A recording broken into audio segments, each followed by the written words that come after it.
সালামু আলাইকুম সবাইকে আমাদের কেমিস্ট্রি ফার্স্ট ক্লাসে স্বাগত। আমাকে শোনা যায় এবং দেখা যায় কিনা একটু কাইন্ডলি জানাও একজন। আচ্ছা দেখো, তাহলে আমরা এখন শুরু করব। আজকে আমাদের কেমিস্ট্রি ফার্স্ট ক্লাস গুণগত রসায়ন। গুণগত রসায়নের দুইটা ক্লাস করব। সো আজকের ক্লাসটা একদমই খুবই একটা বেসিক ক্লাস হবে। এইগুলো তোমরা সবাই জানো, খুবই সহজ। ফার্স্টের পার্ট গুণগত রসায়নের এই অংশটা খুবই সহজ। সেটা গুণগত রসায়ন আমাদের সহজ। কেমন? কেমিস্ট্রি সাবজেক্টটা আসলে সহজ। কেমিস্ট্রিকে তুমি যদি স্ট্রং পয়েন্ট বানাইতে পারো তাহলে অ্যাডমিশনে ভালো করবা। কেমিস্ট্রিকে তুমি যদি স্ট্রং পয়েন্ট বানাইতে পারো তাহলে অ্যাডমিশনে ভালো করবা। কারণ কেমিস্ট্রিতে দেখবা যে কোশ্চেন খুব বেশি ঘোরাই প্যাচে আসে না, বা অত বেশি ম্যাথও আসে না, বই থেকে একদম হুবহু বিষয়গুলো আসে। তো কেমিস্ট্রিতে ভালো করার চেষ্টা করবা যদি অ্যাডমিশনে ভালো রেজাল্ট করতে চাও। তাইলে তুমি ফিজিক্স, ম্যাথে, বিশেষ করে ম্যাথের ক্ষেত্রে তুমি যতই ভালো। হ্যাঁ, আমার কেমিস্ট্রি সবচেয়ে বেশি কঠিন লাগে ভাইয়া। কঠিন লাগলে এখন এটাকে সহজ করতে হবে।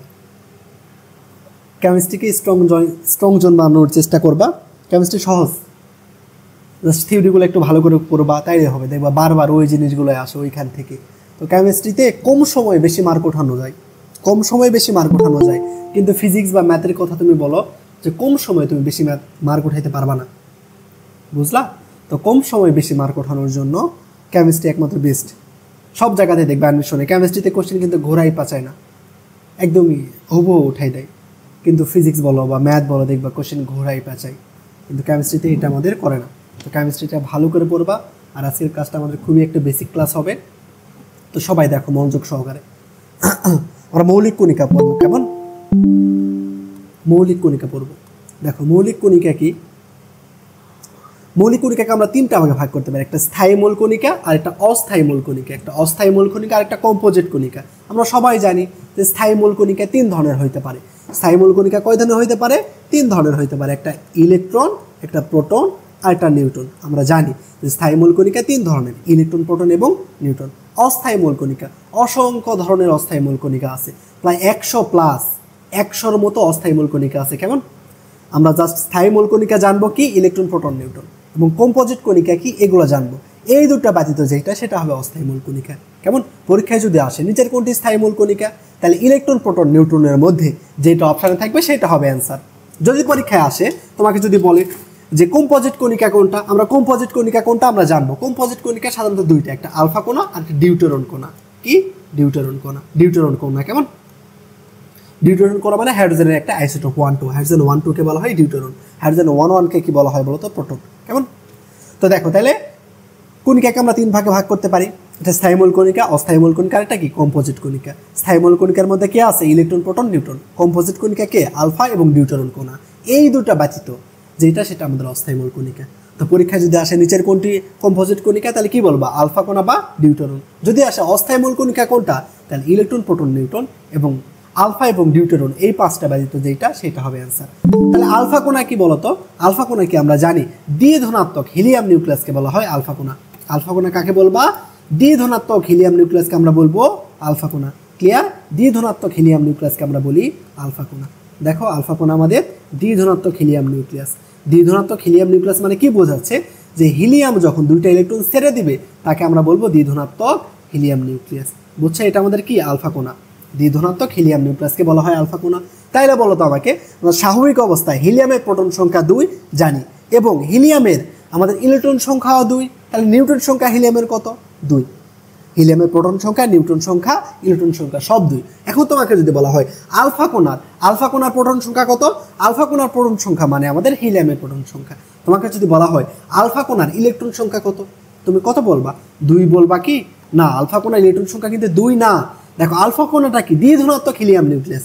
অর্থাৎ হিলিয়াম যখন দুইটা ইলেকট্রন ছেড়ে দিবে তখন সেটা হয়ে যাবে আলফা কোণা।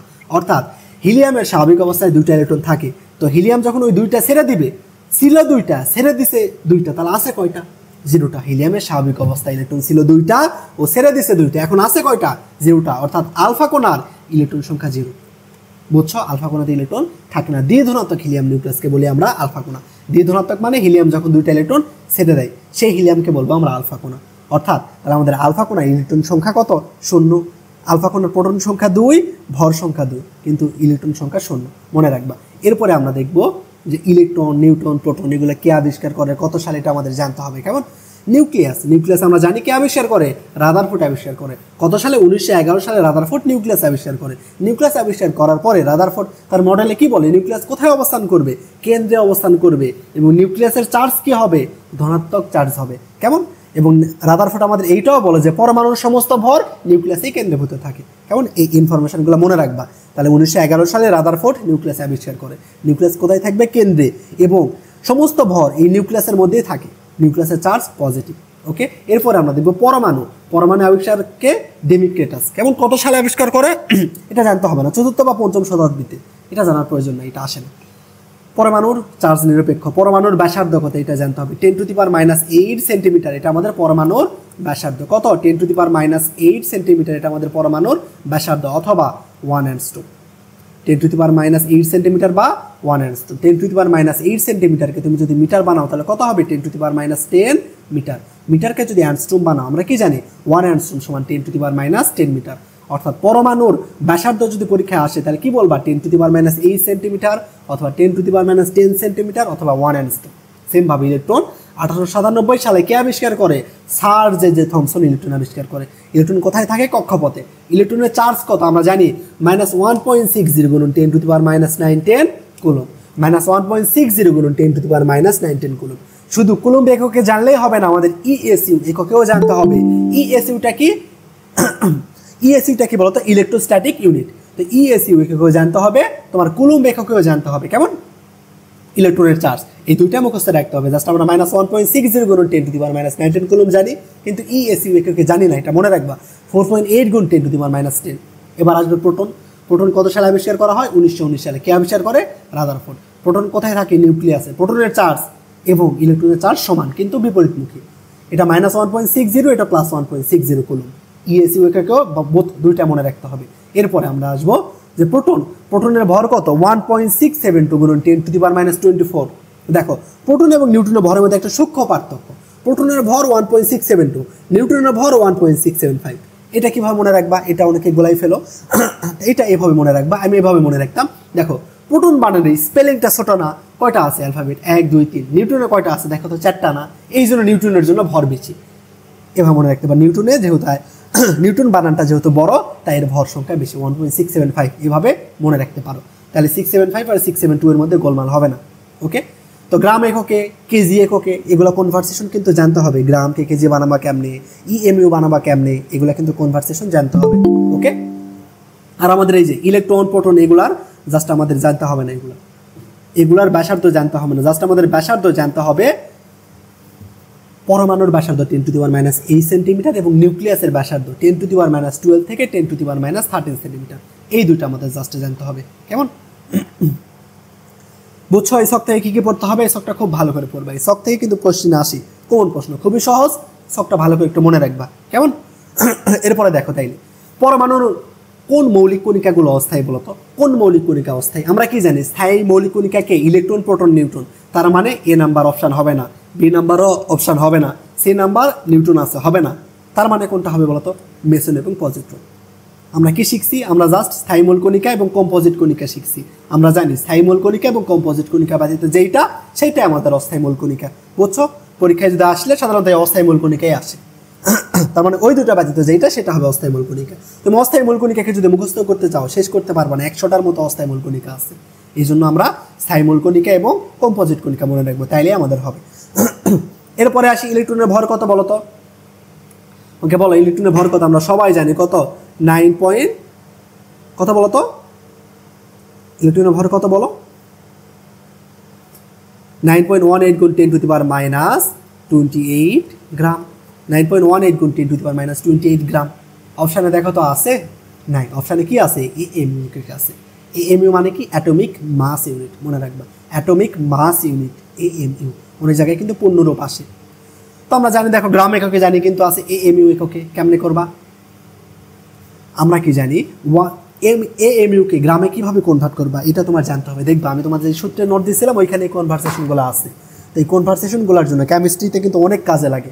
কেমিস্ট্রিতে কনভার্সেশন সবচেয়ে বেশি কাজে লাগে। ফিজিক্সেও লাগে, কিন্তু ফিজিক্সে অতটা লাগে না কেমিস্ট্রির মতো। তো কেমিস্ট্রির জন্য ওই কনভার্সেশন, যে তোমাদের ফিজিক্সের প্রথম পেজে যে কনভার্সেশনগুলো আছে, একদম মুখস্থ ঠোঁটস্থ রাখতে হবে। কেমন? তো আমরা জানি, দেখো 1 AMU 1 AMU সমান 1.60 গুণন 10 to the power minus 24 gram. 1 AMU সমান 1.60 গুণন 10 টু দি পাওয়ার মাইনাস 24 গ্রাম। তাহলে দেখো আমার গ্রামকে AMU বানাতে হবে। 1 AMU সমান 1.60 গুণন 10 টু দি পাওয়ার মাইনাস 24 যদি গ্রাম হয়, তাহলে গ্রামকে AMU বানাতে কি করতে হয় বলো তো? 1.60 গুণন 10 টু দি পাওয়ার মাইনাস 24 দ্বারা ভাগ করতে হবে। বুঝলা? আমরা জানি ইলেকট্রনের ভর 9.18 গুণ 10 টু দি পাওয়ার মাইনাস 28 গ্রাম, এবং গ্রামকে আমরা AMU বানাতে চাচ্ছি। তো আমরা জানি 1 AMU সমান 1.60 গুণন 10 টু দি পাওয়ার মাইনাস 24। তাহলে গ্রাম থেকে AMUতে আসতে চাইলে কি করতে হবে বলো তো? আমাদের ভাগ করতে হবে, তাই না? তার মানে 1.60 গুণন 10 টু দি পাওয়ার মাইনাস 24 দ্বারা যদি ভাগ দেই, তাহলে যেটা পাবো সেটা হবে কি? AMU একক, তাই না? তো এই ক্যালকুলেশন কেমনে করবা? বড় একটা ক্যালকুলেশন কেমনে করবা? ক্যালকুলেশন করার প্রয়োজন নেই, তুমি জাস্ট পাওয়ারের ক্যালকুলেশন করো। কোথাও যদি দেখো পাওয়ার আছে, পাওয়ারের ক্যালকুলেশন আগে করবা, তারপরে অন্য কিছু আমরা পরে দেখবো। তো পাওয়ারের ক্যালকুলেশন করলে কি হবে? 10 টু দি পাওয়ার মাইনাস 28, এই যে মাইনাস 24 উপরে গিয়ে কি হবে বলো তো? প্লাস 24। তার মানে কি পাইলাম আমরা? 10 to the power minus 4 AMU। আর সামনে কিছু একটা হবে। তো অপশানে দেখো তো 10 টু দি পাওয়ার মাইনাস 4 কয়টা আছে? আগে পাওয়ারের ক্যালকুলেশন করবো। কোথাও যদি দেখো পাওয়ার আছে, তার মানে আগে পাওয়ারের ক্যালকুলেশন করবা। পাওয়ারের ক্যালকুলেশন করে আমরা অ্যান্সার বের করার চেষ্টা করবো। কেমন? তো পাওয়ারের ক্যালকুলেশন করে দেখতেছি আমার অ্যান্সার আসছে 10 টু দি পাওয়ার মাইনাস 4। অপশানে 10 টু দি পাওয়ার মাইনাস 4 কোথায় আছে? দেখো তো বি নাম্বার, এই একটাতে আছে। তার মানে সঠিক অ্যান্সার হবে বি। যদি কোথাও দেখতাম যে 10 টু দি পাওয়ার মাইনাস 4 এরকম দুইটা অপশানে আছে, বি এবং সি, দেখো বি এবং সিতে এখন 10 টু দি পাওয়ার মাইনাস 4 দুইটা করে দিছি। তাহলে এখন কি করবো? এখন ভাগ করতে হবে। কেমনে করবা? দেখো তো, এটাকে হিসেবে সুবিধার জন্য 9 ধরবা, নিচে 1.60কে হিসেবে সুবিধার জন্য 1.5 ধরবা। তো 9কে যদি 1.5 দ্বারা ভাগ দাও কত হবে বলো তো? আমরা বুঝতেছি, দেখো তো 9কে 1.5 দ্বারা আমরা সহজে ভাগ করতে পারি। করবা ওইভাবে। যদি ভাগ না করতে চাও, একটু জেনারেল নলেজ খাটাবো। যেমন 9কে তুমি যদি 2 দ্বারা ভাগ দাও কত পাবা বলো তো? 4.5 পাবা। 9কে 2 দ্বারা যদি তুমি ভাগ দাও তাহলে 4.5 পাবা। কিন্তু নিচে আছে কত? 1.5। অর্থাৎ আমাদের 2 এর চেয়ে ছোট সংখ্যা, আর মানে 2 এর চেয়ে 2 দ্বারা ভাগ দিলে পাচ্ছি 4.5। 2 এর চেয়ে ছোট সংখ্যা দ্বারা ভাগ দিলে কি পাবো? 4.5 এর চেয়ে একটু বড়। তো 4.5 এর চেয়ে একটু বড় বি এবং সির মধ্যে কোনটা? সিতে আছে 1, বিতে আছে 5, তার মানে সঠিক অ্যান্সার হবে 5। বুঝছো? এইভাবে আমরা অপশান টেস্ট করবো। পাওয়ার ক্যালকুলেশন করবো আগে। পাওয়ার ক্যালকুলেশন করে যদি দেখি যে পাওয়ার আমার যেটা বের হয়েছে সেটা অপশানে একটি আছে, তাহলে ওইটা চোখ বন্ধ করে দিয়ে দিব। যদি দেখি ওই সেম পাওয়ার 2 বা 3টাতে আছে, তাহলে এইভাবে আমরা অ্যাজাম্পশন মেথডে ক্যালকুলেশন করবো। বুঝতেছো কি সবাই? একটু রেসপন্স করো। ওকে, এরপরে দেখবো আমরা বোর পরমাণু মডেল কত সালে দেয়? 1913 সালে আমরা দেখছি, তাই না? তো বোর পরমাণু মডেল অনুসারে কোনো কক্ষপথে যদি আমরা শক্তি নির্ণয় করতে চাই, কক্ষপথের শক্তি নির্ণয় সূত্র মাইনাস 2.18 গুণন 10 to the power minus 810 into GT square by N square. মনে রাখবা, যে কোনো কক্ষপথের শক্তি নির্ণয় সূত্র, এটা কোন এককে? জুল এককে। কোন এককে? জুল এককে। মাইনাস 2.18 গুণ 10 to the power minus 810 GT square by N square. কোন কক্ষপথের শক্তি নির্ণয় সূত্র এটা। কেমন? যেটা কি? যেটা আমাদের প্রোটন সংখ্যা। কি? যেটা আমাদের প্রোটন সংখ্যা বা পারমাণবিক সংখ্যা। এন কক্ষপথ কত নাম্বার কক্ষপথে আছে, কত নাম্বার কক্ষপথের শক্তি নির্ণয় করতে চাচ্ছি সেইটা। কৌণিক ভরবেগ নির্ণয় সূত্র M V R equal to N H by 2 pi. M তো বুঝতেছি ইলেকট্রনের ভর, ভি ইলেকট্রনের বেগ, আর কক্ষপথের ব্যাসার্ধ। এন কত নাম্বার কক্ষপথে আছে সেইটা। এইচটা কি? প্ল্যাঙ্ক ধ্রুবক। ওকে, তো ইলেকট্রন যদি এক কক্ষপথ থেকে আরেক কক্ষপথে যায়, তাহলে এই ধাপান্তরের ফলে এক ধরনের শক্তি বিকিরিত হয়। সেই শক্তি নির্ণয়ের সূত্র daily equal to E2 minus E1। কেমন? ইলেকট্রন এক কক্ষপথ থেকে আরেক কক্ষপথে স্থানান্তরিত হইলে আমাদের শক্তি বিকিরিত হয়। সেই শক্তি নির্ণয়ের সূত্র daily equal to E2 minus E1। Clear? খুবই সাধারণ কথাবার্তা, এগুলো সবাই জানো। এগুলো একটু আমি ফার্স্টে যাচ্ছি। ওকে, তাহলে আলফা কণা, দেখো আলফা কণিকা বিক্ষেপণে বিজ্ঞানী রাদারফোর্ড কি আবিষ্কার করে বলতো? নিউক্লিয়াস না? আলফা কণা পরীক্ষণের মাধ্যমে রাদারফোর্ড কি আবিষ্কার করে? নিউক্লিয়াস। আমরা এটা জানি। চলো এরপরেরটা দেখবো আমরা যে কি আছে। দেখো, নিউক্লিয়াসের চারদিকে ইলেকট্রনের পরিভ্রমণের ক্ষেত্রে নির্দিষ্ট কক্ষপথের ধারণা কে দেয় বলতো? আমরা জানি রাদারফোর্ড কি নির্দিষ্ট কক্ষপথের ধারণা দিতে পারে? পারে না। নির্দিষ্ট কক্ষপথের ধারণা দেয় কে? বিজ্ঞানী বোর। বিজ্ঞানী বোর নির্দিষ্ট কক্ষপথের ধারণা দেয়, এবং এই নির্দিষ্ট কক্ষপথের নাম কি দেয় বলতো? এই নির্দিষ্ট কক্ষপথকে আমরা কি বলি? শক্তি স্তর বা অরবিট। এই নির্দিষ্ট কক্ষপথকে আমরা বলি শক্তি স্তর বা অরবিট। পরীক্ষায় যদি আসে শক্তি স্তর বা অরবিট কে আবিষ্কার করে, তাহলে কি বলবা? বোর। বুঝছো? নির্দিষ্ট কক্ষপথ যেটা, সেটা আমাদের কি? শক্তি স্তর বা অরবিট। ওকে, এরপর আমরা প্ল্যাঙ্কের ধ্রুবক। প্ল্যাঙ্কের ধ্রুবকের মান কত বলতো? আমরা জানি এইচ সমান কত? 6.626 গুণন 10 to the power minus 34 joule, তাই না? এই 6.626 গুণ 10 to the power minus 34 joule second, আমরা এটা জানি। তো দেখো এইচ এর মান তো অপশানে আমার দেখি এবার 6.626 গুণ 10⁻34 জুল সেকেন্ড, কোথাও নাই। কিসের জন্য নাই? আমরা জানি জুল সেকেন্ডে। অপশানে কি দেওয়া আছে? আর্গ। তো জুলকে আর্গ বানাতে কি করতে হয় বলতো? জুলকে আর্গ বানাতে কি করতে হয়? 1 erg equal to 10⁻7 joule. 1 erg equal to 10⁻7 joule. বুঝছো? 1 আর্গ ইকুয়াল টু কত? 10⁻7 জুল। এই কনভারসেশনগুলো কিন্তু অবশ্যই জানতে হবে, পড়তে হবে। এটা আমার ওই যে নোটের খাতায় প্রথমে দেওয়া আছে, এগুলো কিন্তু আমি তোমাকে পড়াই দিতে পারবো না, এগুলো তোমার নিজেকেই মনে রাখতে হবে। কেমন? তো দেখো এখন জুলকে তুমি যদি কি করতে চাও? আর করতে চাও, তাহলে কি করতে হবে? 10⁻7 দ্বারা গুণ করতে হবে। দেখো আরকে জুল করতে 10⁻7 দ্বারা গুণ করতে হয়। এবার জুল থেকে যদি আর্গে আসতে চাই তাহলে কি করতে হবে? 10⁻7 এই পাশে আনতে হবে, অর্থাৎ 10⁻7 দ্বারা গুণ করতে হবে। বুঝলা? দেখো আর্গকে আমরা যদি জুল করতে চাই তাহলে 10⁻7 দ্বারা গুণ করতে হবে, অর্থাৎ তোমার দেওয়া আছে 7 আর্গ। 7 আর্গ তোমার সমান বলা হচ্ছে কত জুল? তাহলে কি করবা? 7 গুণ 10⁻7 করে দিবা। এখন তোমাকে বলা হচ্ছে যে তুমি জুল থেকে আর্গে যাও, অর্থাৎ তোমার দেওয়া আছে 2 জুল। 2 জুল সমান কত আর্গ? দেখো আমরা এই পাশ থেকে যখন এই পাশে যাচ্ছি জাস্ট গুণ করলেই হচ্ছে, কিন্তু 10⁻7 কে যদি আমরা আর্গ বানাইতে চাই কি করতে হবে? 10⁻7 দ্বারা ভাগ করতে হবে। খুবই সাধারণ কথা, ঐকিক নিউমেনালি করবা যে 10⁻7 সমান আর্গ 1 আর্গ, তাহলে 1 জুল সমান কত? 1/10�7। তাহলে 2 জুল কত? 2/10�7। ওকে, তো এইটাকে সহজে মনে রাখবা। দেখো 2 গুণ 10⁻7 উপরে গেলে কি হবে? +7। অর্থাৎ 1 থেকে আমরা যদি কোনো কনভারসেশনে যাই, 1 থেকে কোনো কনভারসেশনে গেলে যেমন আছে সেটা দ্বারা গুণ করতে হবে। এবং আমরা অন্য কনভারসেশন থেকে যদি 1-এ আসতে চাই, তাহলে ওই কনভারসেশনের চিহ্নটাকে উল্টাই দিতে হবে। বুঝলা কি বললাম? আমরা 1 থেকে যদি কোনো কনভারসেশনে যাইতে চাই, অর্থাৎ দেখো আমরা 1 থেকে জুলে যাইতে চাচ্ছি, তাহলে এই জন্য আমার যেইটা থাকবে সেই পরিমাণ দ্বারা জাস্ট গুণ করলেই হবে।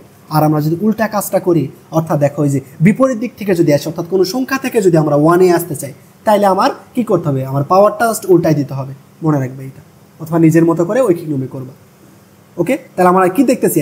আমরা যদি জুলকে আর্গ করতে চাই তাহলে 10⁻7 দ্বারা গুণ করতে হবে। জুলকে আর্গ করতে চাইলে 10⁻7 দ্বারা গুণ করতে হবে। তো একে 10⁻7 দ্বারা গুণ করে তাহলে কত হবে? 6.626 গুণন 10⁻34 ইন্টু 10⁻7, তাহলে আর্গ জুল। এবার দেখো পাওয়ারের ক্যালকুলেশন করো, তাহলে কত হয়? 6.626 গুণন 10⁻34 এবং 7 যোগ করলে কত হবে? 10⁻7।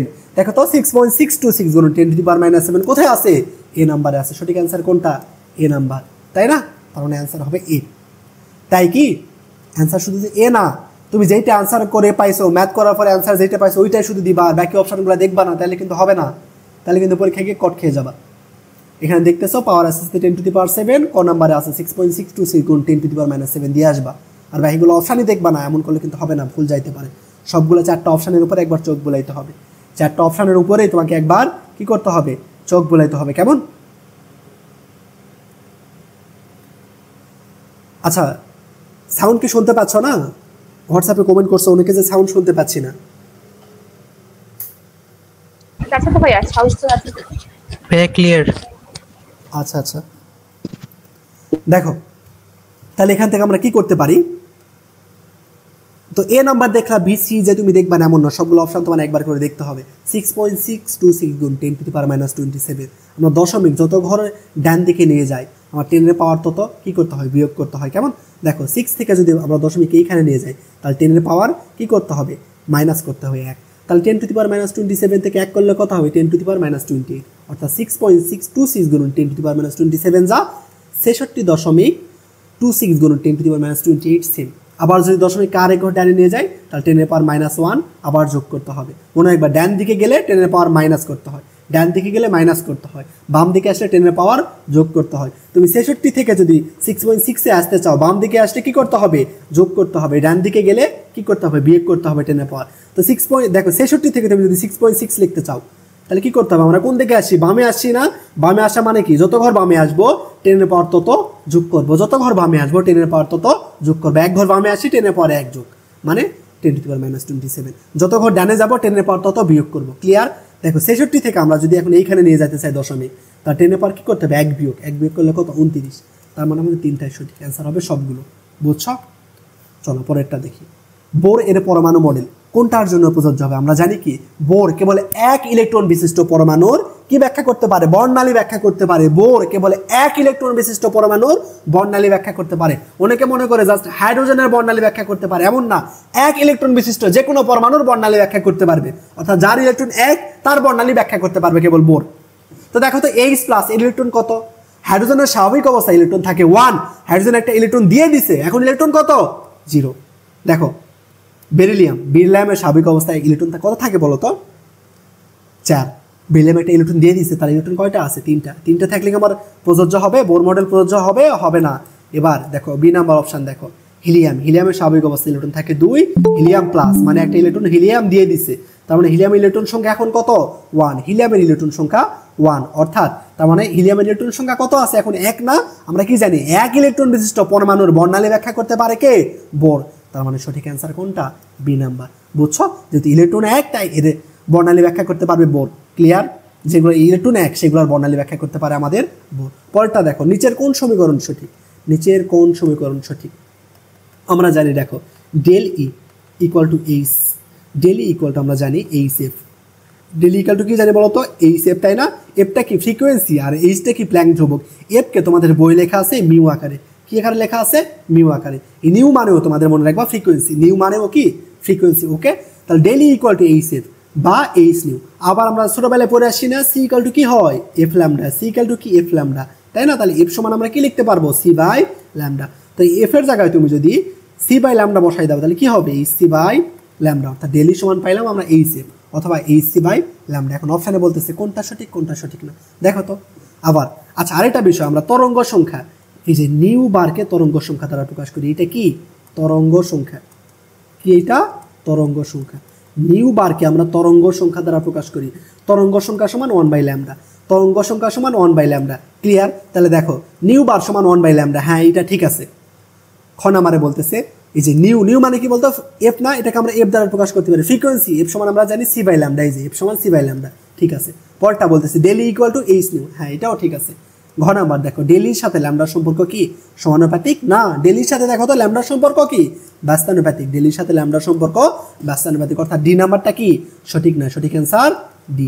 বুঝছো? বলতেছে কোন সমীকরণ সঠিক না। এই যেই কয়টা কনভারসেশন দেখালাম এটা খুব ভালো করে মুখস্থ ছোটস্থ রাখবে, এটা খুবই গুরুত্বপূর্ণ। এখান থেকে এমসিকিউ আসে। ডেলি সমান এইচ এফ, এফ সমান সি বাই ল্যামডা, ডেলি সমান এইচ সি বাই ল্যামডা লেখা যায়। আবার নিউ বার সমান 1 বাই ল্যামডা মানে তরঙ্গ সংখ্যা সমান এফ সমান সি বাই ল্যামডা। খুব ভালো করে মনে রাখবা, কেমন? আর ডি ব্রগলির সমীকরণ আরেকটা আছে আমাদের। ডি ব্রগলির সমীকরণ কি বলতো? ডি ব্রগলির সমীকরণ lambda equal to H by M V. এটা কার সমীকরণ? ডি ব্রগলির সমীকরণ lambda equal to H by M V. আমি তোমাদের যা পড়াচ্ছি, স্লাইডে যা বলতেছি, আমি মুখে যে প্রতিটা শব্দ উচ্চারণ করতেছি সেগুলো তোমাদের প্রত্যেকটা পারতে হবে। আমি যেগুলো বলতেছি বা যেগুলো পড়াচ্ছি এগুলো খুবই গুরুত্বপূর্ণ। যেগুলো ইম্পর্টেন্ট না বা যেগুলো লাগবে না তোমাদের, সেগুলো আমি তোমাদের পড়াই জাস্ট টাইম ওয়েস্ট করবো না। যেগুলো খুবই বেশি ইম্পর্টেন্ট, যেগুলো পরীক্ষায় আসে বা যেগুলো তোমাকে জানতেই হবে, সেগুলো আমি পড়াচ্ছি। তো এই জন্য আমি যা বলতেছি মুখে বা যা লিখতেছি সেটা তোমার মনে রাখতে হবে, কেমন? যা বলতেছি এটা তোমার মনে রাখতে হবে। অনেকে যদি কোনো টপিক্স না বোঝো বা কোনো ক্লাসে কোনটা যদি না বোঝো প্রশ্ন করবা, তাতেও যদি সংকোচ বোধ করো তুমি আরেকবার রেকর্ড ক্লাসটা করে নিবা, কেমন? রেকর্ড ক্লাসটা আরেকবার করবা, তাহলে আশা করি তোমার সব কিছু ক্লিয়ার হয়ে যাবে।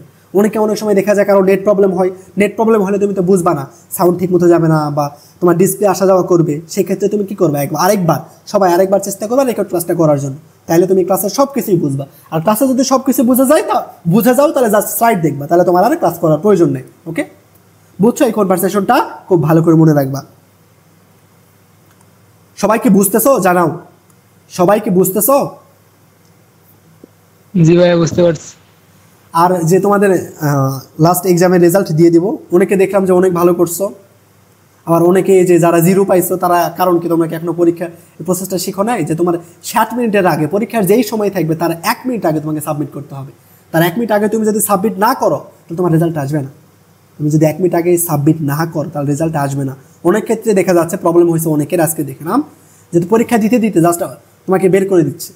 তো এর কারণ বা তোমার যতগুলো পরীক্ষাতে দাগাইছিল সেগুলো মিশে গেছে। তো এর কারণটা হচ্ছে যে তোমার নেট প্রবলেম, যে তোমার নেট চলে গেছিলো, অল্প একটু সময়ের জন্য নেট চলে গেছে, তোমাকে ওয়েবসাইট থেকে বের করে দিছে, বা তোমার প্রশ্নগুলো অ্যান্সার যেগুলো করছিল ওগুলো মিশে গেছে, এই জন্য অনেকে পরীক্ষা দিতে পারো নাই।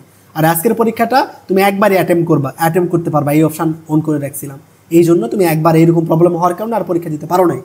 এরপরের পরীক্ষাগুলোতে তুমি একাধিকবার পরীক্ষা দিতে পারবা, প্রবলেম নেই। তবে আবার এইটা করো না যে বেশি মার্ক পাওয়ার জন্য যে একবার নিজেই 2বার করে পরীক্ষা দিলা, তাহলে প্রথমবার তো অ্যান্সার দেখতে পারতেছো, পরের বার ওগুলো দাগাই দিলা, তাহলে কিন্তু তোমার লস। কেমন? আচ্ছা দেখো, এখন যদি যৌগমূলকের ইলেকট্রন সংখ্যা বের করতে বলে আমরা কেমনে বের করবো? যৌগমূলকের ইলেকট্রন সংখ্যা কেমনে বের করবো? আরেকটা কথা, যে ভেক্টর পরীক্ষা, ভেক্টরে তোমাদের যা যা প্রয়োজন সব কিছু পড়াইছি, ক্লাসে যা পড়াইছি সেগুলাই পরীক্ষাতে দিছি। মূলত ক্লাসে আরও অনেক কঠিন কঠিন জিনিস করাইছি যেগুলো পরীক্ষাতে দেই নাই, তারপরে অনেকে পরীক্ষাতে কেন খারাপ করছে বলো তো আমাকে? অনেকে দেখলাম যে পরীক্ষা ছিল 60-এর মধ্যে 30 পাইছো, 60-এর মধ্যে 30 পাইলে হবে? একটা অধ্যায় তুমি যদি 60-এর মধ্যে 30 পাও তাহলে কীভাবে হবে? 50 মার্ক পাচ্ছ একটা অধ্যায়, সবগুলো অধ্যায় যখন একত্র হবে তাহলে কী করবা? ক্লাসে বলতেছি যদি না বোঝাও প্রশ্ন করবে, আমি বুঝাই দিব, ক্লাসে যা পড়াচ্ছি ওইটাই পরীক্ষা দিই, ওটাই যদি না পড়া তাহলে কেমন হয়? পরীক্ষাতে আমি কোশ্চেন কঠিন করি না, এমন কোশ্চেন করি না তোমাকে আটকানোর জন্য আমি কোশ্চেন করি না। পরীক্ষা যেইটা গুরুত্বপূর্ণ, যেই ধরনের প্রশ্ন আসে সেইটাই আমি দিই। তো এইটাও যদি না পারো তাহলে তো হবে না। আমার প্রশ্ন যে কঠিন হয় এটা কেউ বলতে পারবে না, জাস্ট স্ট্যান্ডার্ড কোশ্চেন করি আমি। এই প্রশ্নতে যদি 30 মার্ক পাও তাহলে হবে না, তোমার কমপক্ষে 70% মার্ক পাইতে হবে। 70% মার্ক পাচ্ছ না মানে তোমার অবস্থা খারাপ।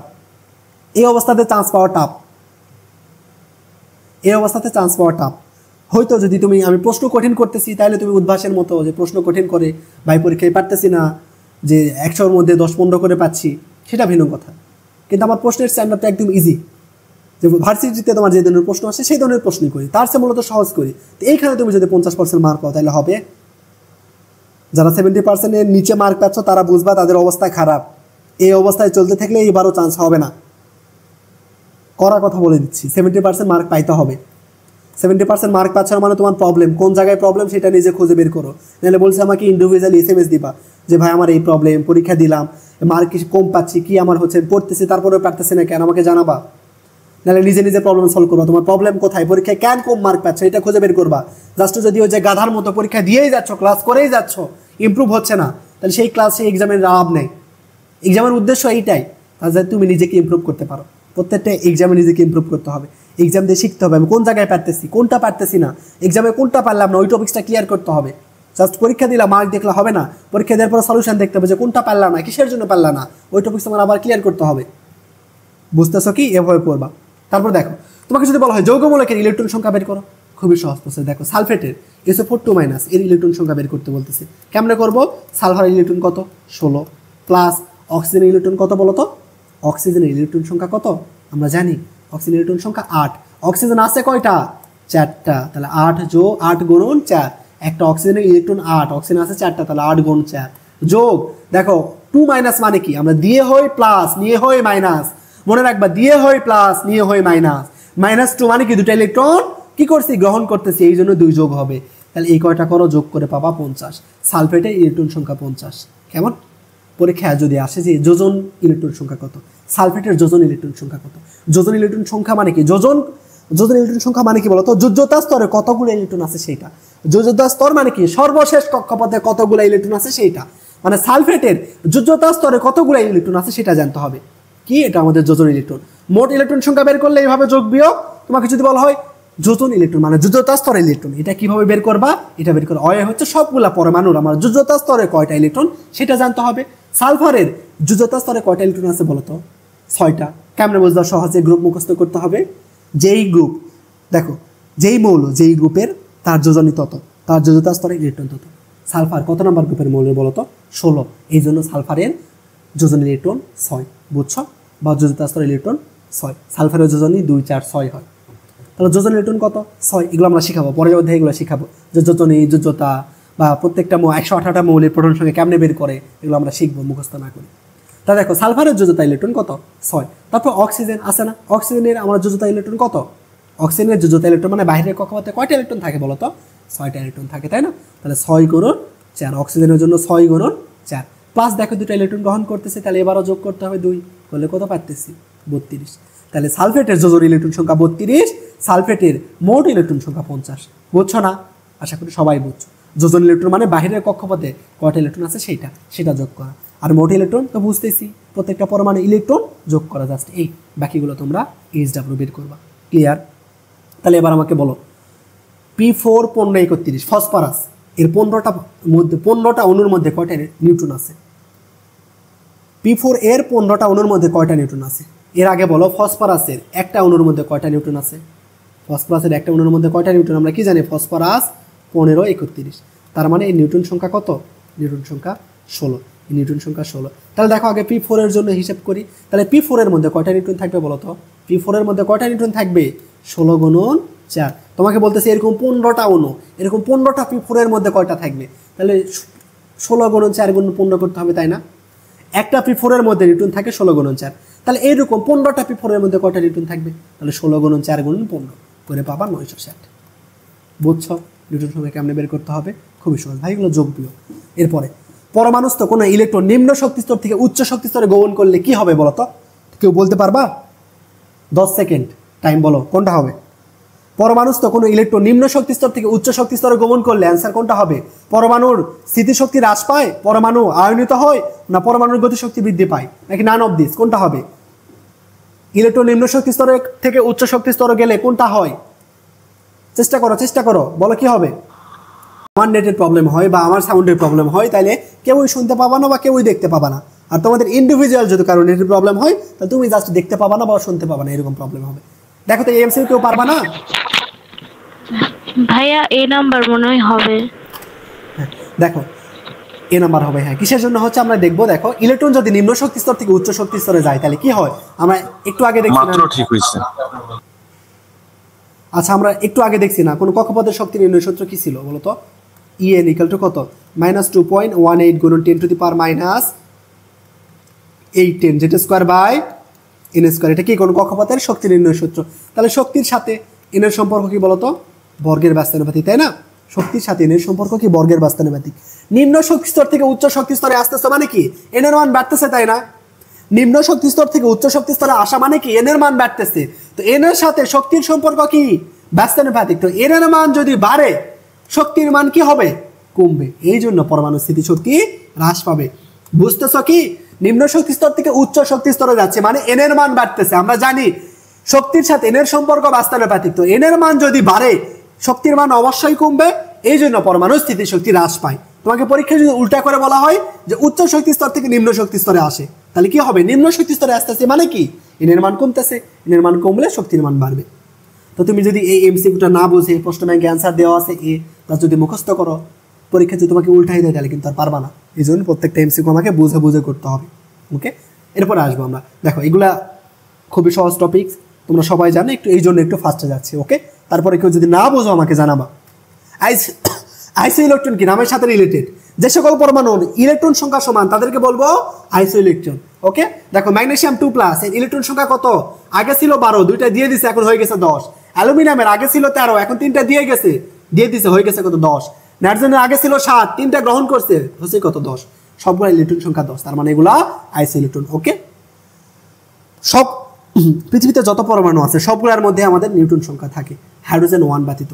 হাইড্রোজেন 1 এইটা ব্যতীত যত পরমাণু আছে সবটার মধ্যে নিউটন সংখ্যা থাকে। হাইড্রোজেন 1কে আমরা কি বলতে পারি? প্রোটিয়াম।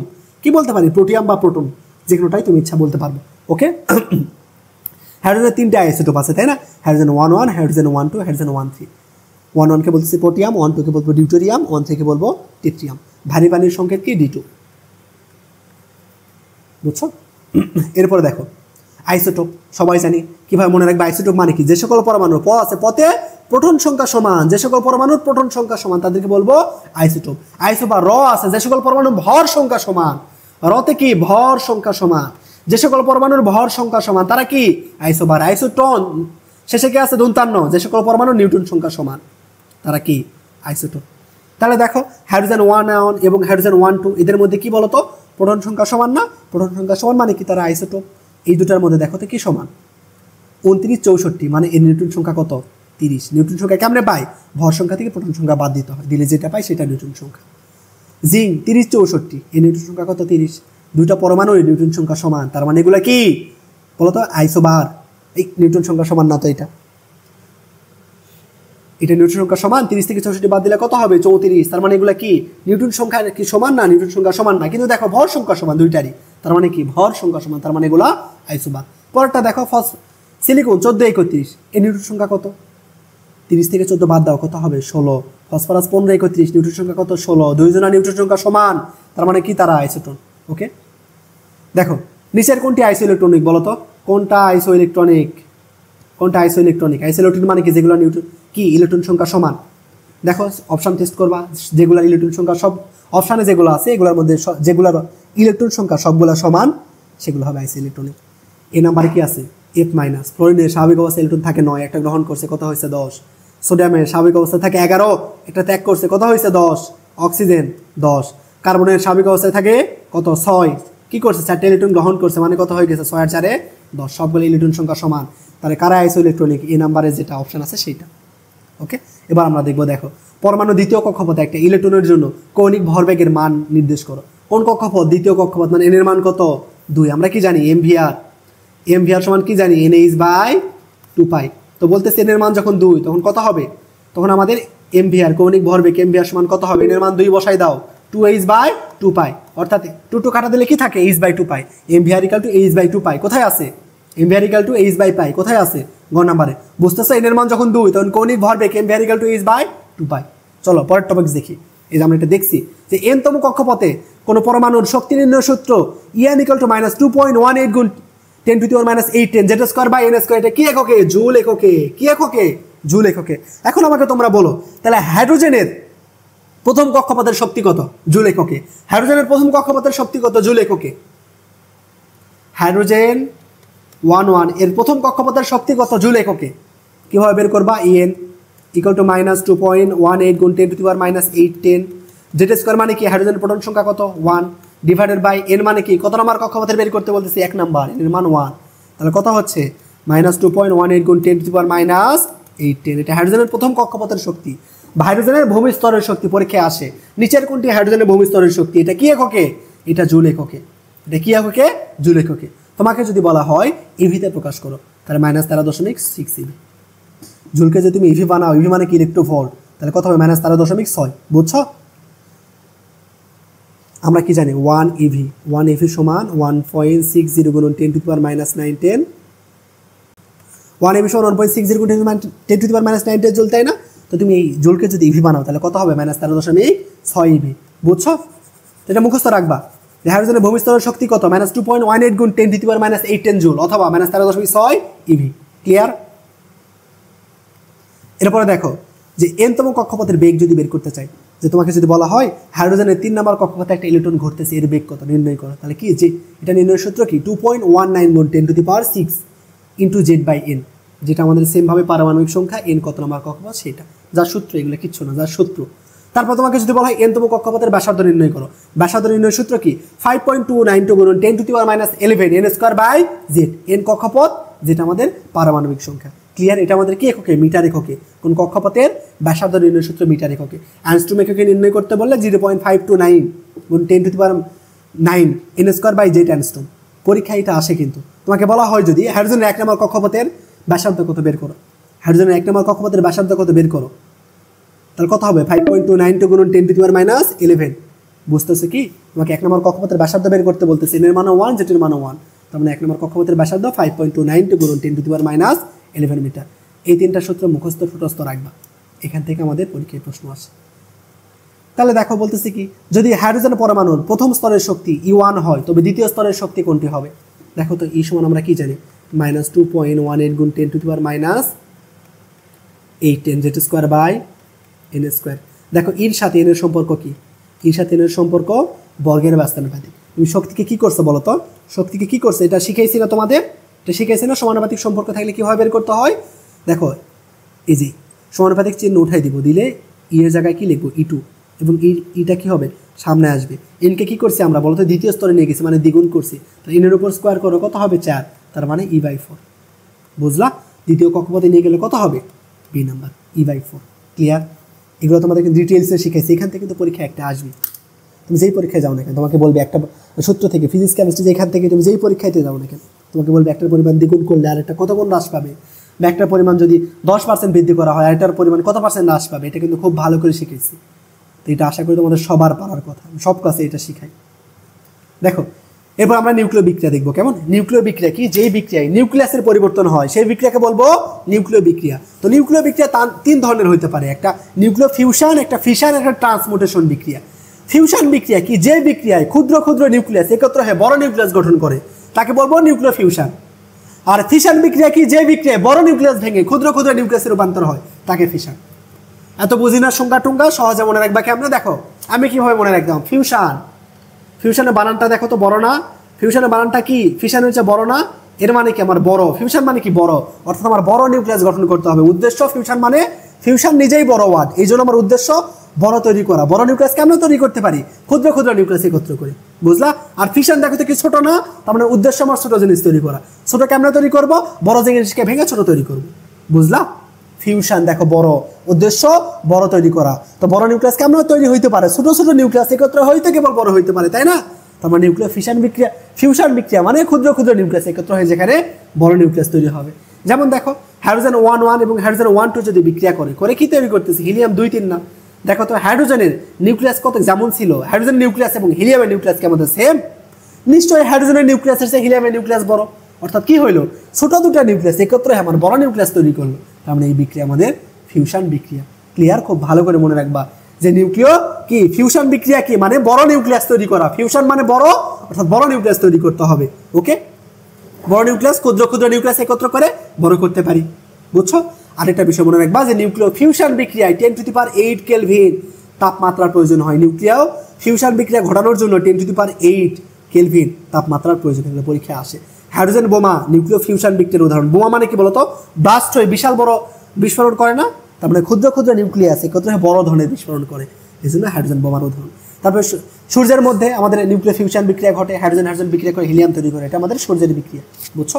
সূর্যের মধ্যে এই বিক্রিয়া ঘটে, পরীক্ষা আসে। হাইড্রোজেন বোমা এবং সূর্যের মধ্যে যে বিক্রিয়া ঘটে এটা কিসের উদাহরণ? নিউক্লিয় ফিউশন বিক্রিয়ার উদাহরণ। ফিশন মানে কি তাইলে? বড় নিউক্লিয়াসকে ভেঙে ক্ষুদ্র নিউক্লিয়াসে রূপান্তর করা। ইউরেনিয়াম দেখো 92, ইউরেনিয়ামের প্রোটন সংখ্যা কত ছিল? 92, একে ভেঙে 56 এবং 36 বিশিষ্ট দুইটা নিউক্লিয়াস তৈরি করছে। তার মানে কি বড় নিউক্লিয়াসকে ভেঙে আমরা ক্ষুদ্র ক্ষুদ্র নিউক্লিয়াসে রূপান্তর করছি। তো এইরকম যদি কোথাও হয় সেই বিক্রিয়াকে বলবো আমরা কি? নিউক্লিয় ফিশন বিক্রিয়া, বুঝছো? আর নিউক্লিয় বিক্রিয়ার ক্ষেত্রে আরেকটা বিষয় তোমাকে মনে রাখতে হবে, দুই পাশে আমাদের প্রোটন সংখ্যা এবং নিউট্রন সংখ্যা সমষ্টি সমান হইতে হবে। দুই পাশে আমাদের নিউক্লিয়াসের সংখ্যা সমান হইতে হবে, অর্থাৎ আমার বাম দিকে প্রোটন সংখ্যা যত থাকবে ডান দিকে প্রোটন সংখ্যা সমষ্টি সেম ততই হইতে হবে। আমার বাম দিকে ভর সংখ্যা যত হবে ডান দিকে ভরের সমষ্টি সেম ততই হবে। এখানে দেখো বাম দিকে প্রোটন সংখ্যা কত টোটাল? এখানে 1, এখানে 1, মানে বাম দিকে প্রোটন সংখ্যা টোটাল কত? 2, ডান দিকে দেখো কত? 2। বাম দিকে ভর সংখ্যা কত? 2 এর আগে 3, ডান দিকেও 3, অর্থাৎ দুই পাশে আমাদের প্রোটন সংখ্যা এবং ভর সংখ্যা সমান করতে হবে নিউক্লিয় বিক্রিয়ার ক্ষেত্রে। সেমভাবে এখানে মিলাও, দেখো বাম দিকে কত? প্রোটন সংখ্যা কত? 92, ডান দিকে 56 যোগ 36 কত হয়? 92। বাম দিকে ভর কত? 235, ডান দিকে দেখবা যোগ করবা 141 যোগ 92 যোগ এই যে দেখো 3 গুণ 1 মানে কত? 3, এই 3টা যোগ করবা, করলে পাবা 235। নিউক্লিয় বিক্রিয়ার ক্ষেত্রে খুব ভালো করে মনে রাখবা যে আমাদের দুই পাশের ভর সংখ্যা সমান করতে হবে। ওকে, এরপরে আমরা শিখছি না আলফা কোণা মানে কি? দ্বিধনাত্মক হিলিয়াম নিউক্লিয়াস। তোমাকে যদি বলা হয় কোনো পরমাণু থেকে আলফা কোণা বেরিয়ে গেছে, আলফা কোণা বেরিয়ে যাওয়া মানে কি বলতো? দ্বিধনাত্মক হিলিয়াম নিউক্লিয়াস বের হয়ে যাওয়া, তাই না? আলফা কোণা বের হয়ে যাওয়া মানে কি? দ্বিধনাত্মক হিলিয়াম নিউক্লিয়াস বের হয়ে যাওয়া। তো তোমাকে আমি বললাম যে অক্সিজেন থেকে আলফা কোণা বেরিয়ে গেছে, অক্সিজেন থেকে কি বের হয়ে গেছে? আলফা কোণা বের হয়ে গেছে। তার মানে তুমি কি বুঝবা? অক্সিজেন থেকে কি বের হয়ে গেছে? হিলিয়াম বের হয়ে গেছে। হিলিয়াম বের হয়ে যাওয়া মানে কি বলতো? ভর সংখ্যা কত কমে নিয়ে যাবে সে? 4 কমাবে, তাই না? অক্সিজেন থেকে তুমি যদি আলফা কোণাকে বাদ দাও মানে কি হিলিয়ামের ভর সংখ্যাকে বাদ দাও, তাহলে ভর কত কমবে? 4 কমবে, বুঝতেছো? কোনো পরমাণু থেকে যদি আলফা কোণা বেরিয়ে যায় তার মানে তার ভর সংখ্যা কমবে 4, প্রোটন সংখ্যা কমবে 2। যেহেতু আমরা কি জানি আলফা কোণা মানে কি? যে হিলিয়াম 2 4, তো হিলিয়াম 2 4। এখান থেকে যদি হিলিয়াম 2 4 বের হয়ে যায় তাহলে এখানে কি উৎপন্ন হবে বলো তো? অক্সিজেন আমাদের প্রোটন সংখ্যা কত? 8 16। অক্সিজেন প্রোটন সংখ্যা কত? 8 16। 8 থেকে কত বের হয়ে গেছে? 2। তার মানে এখানে যে প্রোটন সংখ্যা হবে সেটা হবে কি? 6। 6 কার বলো তো? 6 কার্বনের, বুঝলা? তার মানে এখানে যেটা তৈরি হবে সেটা হবে 6 কার্বন বিশিষ্ট কোনো পরমাণু। 6 কার্বন বিশিষ্ট পরমাণু কে? কার্বন। এবং উপরে ভর সংখ্যা কত হবে? কেমনে বের করব? এখানে ভর সংখ্যা কত ছিল? 16। ডান দিকে কত আছে দেখো? আলফা মানে কত আছে? 4। তার মানে এখানে 16 করার জন্য লাগবে কত? 12 আছে 4, 12 আর 4 যোগ করলে 16। ডান দিকে বাম দিকেও আছে 16, বুঝতেছো? কোনো পরমাণু থেকে আলফা কোণা বের হয়ে যাওয়া মানে তার থেকে দেখো প্রোটন সংখ্যা 2 কমে গেল এবং ভর সংখ্যা 4 কমে গেল। ক্লিয়ার?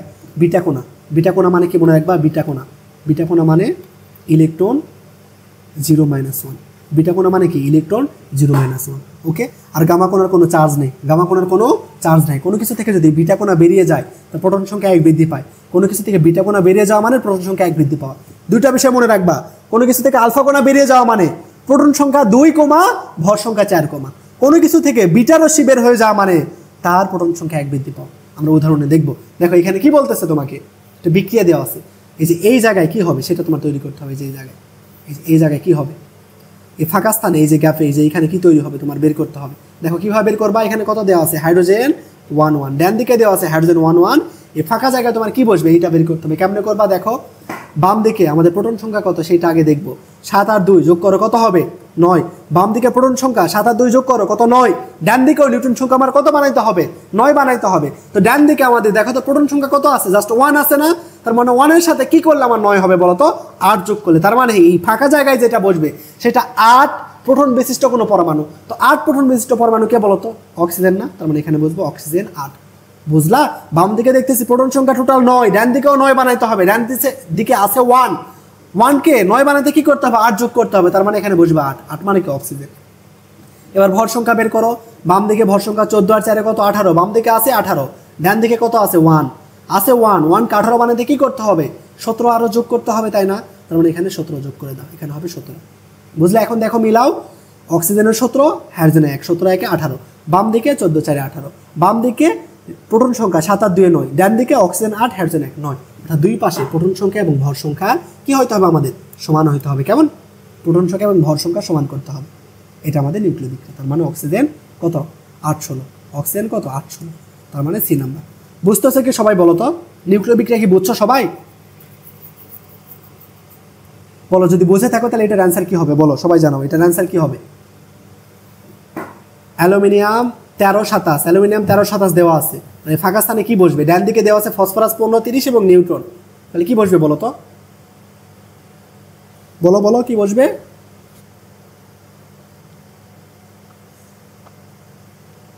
আলফা কোনো হবে না ভাইয়া? হ্যাঁ আলফা কোণ হবে। কিভাবে হইলো দেখো, হ্যাঁ দেখো ডান দিকে আমাদের প্রোটন সংখ্যা কত 15 যোগ 0, ডান দিকে প্রোটন সংখ্যা কত 15, মানে বাম দিকেও 15 হইতে হবে। বাম দিকে আছে কত প্রোটন 13, তার মানে এখানে যেটা বসাবো তার প্রোটন সংখ্যা হইতে হবে 2, তার প্রোটন সংখ্যা হইতে হবে কি 2, তার মানে এখানে হিলিয়াম বসবে। বুঝলাম, হিলিয়াম প্রোটন সংখ্যা 2, তাই না। এরপরে দেখবো, দেখো ডান দিকে আমার ভর সংখ্যা কত 30 আর 1 31, বাম দিকে কত বানাইতে হবে 31, বাম দিকে আছে কত 27, তাহলে দিতে হবে কত 4। বুঝলে, তার মানে কি হিলিয়াম নিউক্লিয়াস বসছে, হিলিয়াম নিউক্লিয়াস মানে কি আলফা কোণা। বুঝলা, তার মানে অ্যান্সার কি হবে আলফা কোণা। চলো পরেরটা দেখি, প্রথমটা আমি করে দিব, বাকিটা তোমরা বাসায় করবা। কি দেওয়া আছে, বাম দিকে কার্বন এবং 1m দেওয়া আছে, বলতেছে ফাঁকা স্থানে কি বসবে। দেখো বাম দিকে প্রোটন সংখ্যার সমষ্টি কত 6 আর 1 7, ডান দিকে বানাইতে হবে 7, ডান দিকে আছে কত 2, তার মানে ডান দিকে যেটা বসবে তার প্রোটন সংখ্যা কত হইতে হবে 5 হইতে হবে। 5 কে বলো তো, বরণ 5, এখানে 5। ভর সংখ্যা বাম দিকে 12 দিয়ে 14, ডান দিকে হইতে হবে 14, আছে 4, কিভাবে 14 বানাবা 10 দিবা। ক্লিয়ার, বাকিগুলো তোমরা করবা, পরীক্ষা কিন্তু আসে এটা। এরপর আমরা দেখবো, দেখো কোয়ান্টাম সংখ্যা দেখবো, 4টা কোয়ান্টাম সংখ্যা আছে, তাই না। প্রধান কোয়ান্টাম সংখ্যা, সহকারী কোয়ান্টাম সংখ্যা, ম্যাগনেটিক কোয়ান্টাম সংখ্যা, স্পিন কোয়ান্টাম নাম্বার, এই 4টা, তাই না, আমরা সবাই জানি। তো প্রধান কোয়ান্টাম সংখ্যা সেটাকে আমরা কি দ্বারা প্রকাশ করি, এন দ্বারা প্রকাশ করি। ক্লিয়ার। তো এবার তোমাকে কোনো শক্তি স্তরে ইলেকট্রন নির্ণয়ের সাথে আমরা সবাই জানি, কোনো শক্তি স্তরে সর্বোচ্চ ইলেকট্রন ধারণ ক্ষমতা কি 2n²। তোমাকে যদি বলা হয় 3 নাম্বার কক্ষপথ, 3 নাম্বার কক্ষপথে সর্বোচ্চ কত ইলেকট্রন থাকবে, তুমি কিভাবে বের করবা, 2 × 3^², অর্থাৎ 18টা ইলেকট্রন থাকবে, তাই না। তোমাকে যদি বলা হয়, বুঝছো, কোনো শক্তি স্তরে সর্বোচ্চ ইলেকট্রন নির্ণয়ের সূত্র 2n²। কোন উপর শক্তি স্তরে তোমাকে যদি এবার ইলেকট্রন বের করতে বলা হয়, উপর শক্তি স্তরে সর্বোচ্চ ইলেকট্রন নির্ণয়ের সূত্র 2 × 12 + 1, 2 × 12 + 1, এটা কি কোনো উপর শক্তি স্তরে সর্বোচ্চ ইলেকট্রন নির্ণয়ের সূত্র। এগুলো কিন্তু পরীক্ষায় আসে, খুব ভালো করে মনে রাখবা। শক্তি স্তরে সর্বোচ্চ ইলেকট্রন নির্ণয়ের সূত্র 2n², উপর শক্তি স্তরে ইলেকট্রন নির্ণয়ের সূত্র 2 × 12 + 1। আরেকটা বিষয় মনে রাখবা, কোনো অরবিটালে সর্বোচ্চ 2টা ইলেকট্রন থাকতে পারবে, কি কোনো অরবিটালে সর্বোচ্চ 2টা ইলেকট্রন থাকতে পারবে, অরবিটালে 2 এর চেয়ে বেশি ইলেকট্রন থাকতে পারবে না। বুঝছো, একটা অরবিটালে 2টার চেয়ে বেশি ইলেকট্রন কখনোই থাকতে পারবে না। তো এই 3টা সূত্র মুখস্থ রাখবা। এরপরে আমরা বের করবো এল এর মান বের করা শিখবো। এল এর মান, এল মানে কি সহকারী কোয়ান্টাম সংখ্যা। এল এর মান হয়, এল এর মান 0 সহ n-1 পর্যন্ত, কি বলতো 0 সহ n-1 পর্যন্ত। অর্থাৎ তোমাকে যদি বলা হয় যে n এর মান যখন 3, এল এর মান কত হবে, n এর মান যখন 3, এল এর মান কত হবে, এল এর মান নির্ণয়ের সূত্র কি 0 সহ n-1, শূন্য সহ n মাইনাস ওয়ান। তাহলে এখানে করো শূন্য সহ n মাইনাস ওয়ান, এন এর মান কত 3, 3 মাইনাস 1 মানে কত 2, অর্থাৎ 0 থেকে 2 পর্যন্ত। 0 থেকে 2 পর্যন্ত কে কে আছে 0 1 2, বুঝলা? n এর মান যখন 3, n এর মান কত 0 1 2। এল নির্ণয় সূত্র শূন্য সহ n মাইনাস ওয়ান, তো n এর মান যখন 3 তার মানে 0 সহ 2 পর্যন্ত, 0 সহ 2 পর্যন্ত থেকে কে 0 1 2। এরপরে দেখবো m এর মান নির্ণয়। m এর মান হয় m এর মান m সমান 0 সহ প্লাস মাইনাস l পর্যন্ত। m সমান কি 0 সহ প্লাস মাইনাস l। তো তোমাকে যদি বলা হয় l এর মান 3, তখন m এর মান কত? l এর মান 3 হলে m এর মান কত? 0 সহ প্লাস মাইনাস 3 পর্যন্ত। 0 সহ প্লাস ভাইয়া। মাইনাস, হ্যাঁ বলো। ভাই ক্লাসের আর 3 মিনিট বাকি আছে। আচ্ছা, তাহলে দেখো এল এর মান কি 0 সহ প্লাস মাইনাস কি হয় এল পর্যন্ত, এম এর মানটা কি 0 সহ প্লাস মাইনাস এল পর্যন্ত। তো এল এর মান যখন 3, এম এর মান কি হবে 0 সহ প্লাস মাইনাস 3। 0 সহ প্লাস মাইনাস 3 মানে কে বলো তো? 0 প্লাস মাইনাস 1 প্লাস মাইনাস 2 তারপরে প্লাস মাইনাস 3, বুঝছো? এম এর মান 0 সহ প্লাস মাইনাস এল পর্যন্ত, এল এর মান 0 সহ n মাইনাস 1 পর্যন্ত। খুবই গুরুত্বপূর্ণ, এখান থেকে একটা এমসিকিউ আসবে আসবে আসবে কোয়ান্টাম সংখ্যা থেকে। আর স্পিন কোয়ান্টাম সংখ্যা এস এর মান সর্বদা plus minus half. Plus minus half দ্বারা কি বোঝায়? প্লাস হাফ দ্বারা স্পিন মানে কি ঘোরা বোঝায়, ঘোরা, ইলেকট্রন কেমনে ঘুরবে। প্লাস হাফ দ্বারা বোঝায় ঘড়ির কাঁটার দিকে, এবং মাইনাস হাফ দ্বারা বোঝায় যে ঘড়ির কাঁটার বিপরীত দিকে ইলেকট্রন ঘুরবে, বুঝছো? তো এইটা এই কটা সূত্র খুব ভালো করে মনে রাখবা। মনে রাখবা মানে এটা মনে রাখা তোমার জন্য ফরজে আইন, এটা পারতে হবে, পারতে হবেই। তো এখন ক্লাসের বিরতি, 5 মিনিটের মধ্যে সবাই ঢুকবা ক্লাসে। এখনই লিঙ্ক দিব, 5 মিনিটের মধ্যে সবাই ঢুকবা। যাদের পরীক্ষায় 0 আসছে আজকে, তারা কি ক্লাসে আসো? তারা আবার পরীক্ষা দিবা। যাদের পরীক্ষায় যে 0 0 আসছে যারা, তারা আবার পরীক্ষা দিবা। ওকে, কাউসার মৃধা আসো কি ক্লাসে? হ্যাঁ ভাই। তো তুমি 28.5 পাইছো কেন? কারণ কি বলো তো? ক্লাস করছিলা কি? না ভাই, ক্লাসটা কি করছিলা? যেটা ফুল ক্লাস করা হয় না, বাট হচ্ছে নেগেটিভ অনেক বেশি হয়েছে, আর হচ্ছে প্রশ্নগুলো চিনা চিনা ছিল, তবুও ভুল হয়েছে। ক্লাসে যা করাইছি সেটাই কিন্তু দিছি, ক্লাসে যা করাইছি সেটাই দিছি, একদম হুবহু দিছি, একদম ওইটাই। ক্লাসে যেগুলো পড়াইছি ওটাই দিছি। তারপর দেখো 100-র মধ্যে 28.5 পাইছে, এটা কিন্তু একদম যে খুবই বাজে অবস্থা। তো ইমপ্রুভ করতে হবে। কেমন যে কিসের জন্য পারো নাই, এই কারণগুলো খুঁজে বের করেছে। পরীক্ষায় চেনা চেনা লাগতেছে, তারপরে পারো নাই কিসের জন্য? যে ভালো করে প্র্যাকটিস করো নাই, নাকি ক্লাস বোঝো নাই, নাকি প্রবলেমটা কি, এটা সলিউশন করো, বুঝছো? নেক্সট পরীক্ষাতে যাতে 70% মার্ক পাও এটা ইনশিওর করবে। কী প্রবলেম হচ্ছে এটা ইয়ে করবে। দেখো তুমি দাগাইছো, যে তুমি 42টা দাগাইছো, 42টা দাগাইছো আর 54টা দাগাও নাই, মানে তুমি 60% কোয়েশ্চেন দাগাও নাই, তাইলে হবে? তার মানে প্রিপারেশন নাও নাই। নেক্সট পরীক্ষা থেকে ভালো করে প্রিপারেশন নিয়ে পরীক্ষা দিবা, কেমন? এখন যদি তুমি মনে করো যে টাইম তো অনেক আছে, পরে গিয়ে কাভার করে নেবো, তাহলে কিন্তু পরে আর কখনোই টাইম পাবা না। তারপর রাহিমা আক্তার ক্লাসে আসো। তারপর জান্নাতুন নাজনীন উর্মি 50 পাইছে 100-র মধ্যে, 53টা দাগাইছো। 53টা দাগালে তো হবে না, 100-র মধ্যে 53 দাগাইলে হবে না, আরো বেশি দাগাইতে হবে। যারা ক্লাসে আসো তারা রেসপন্স করবে অবশ্যই। তারপরে ইসরাত জাহান আরো ইমপ্রুভ করতে হবে, 51 পাইছে, 51 পাইলে হবে না, আরো ইমপ্রুভ করতে হবে।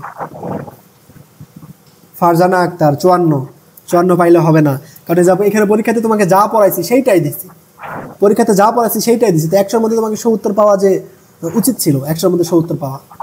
প্রত্যেকটা এমসিকিউ ধরে ধরে বুঝাই দিচ্ছি, ধরে ধরে বুঝাই দিচ্ছি।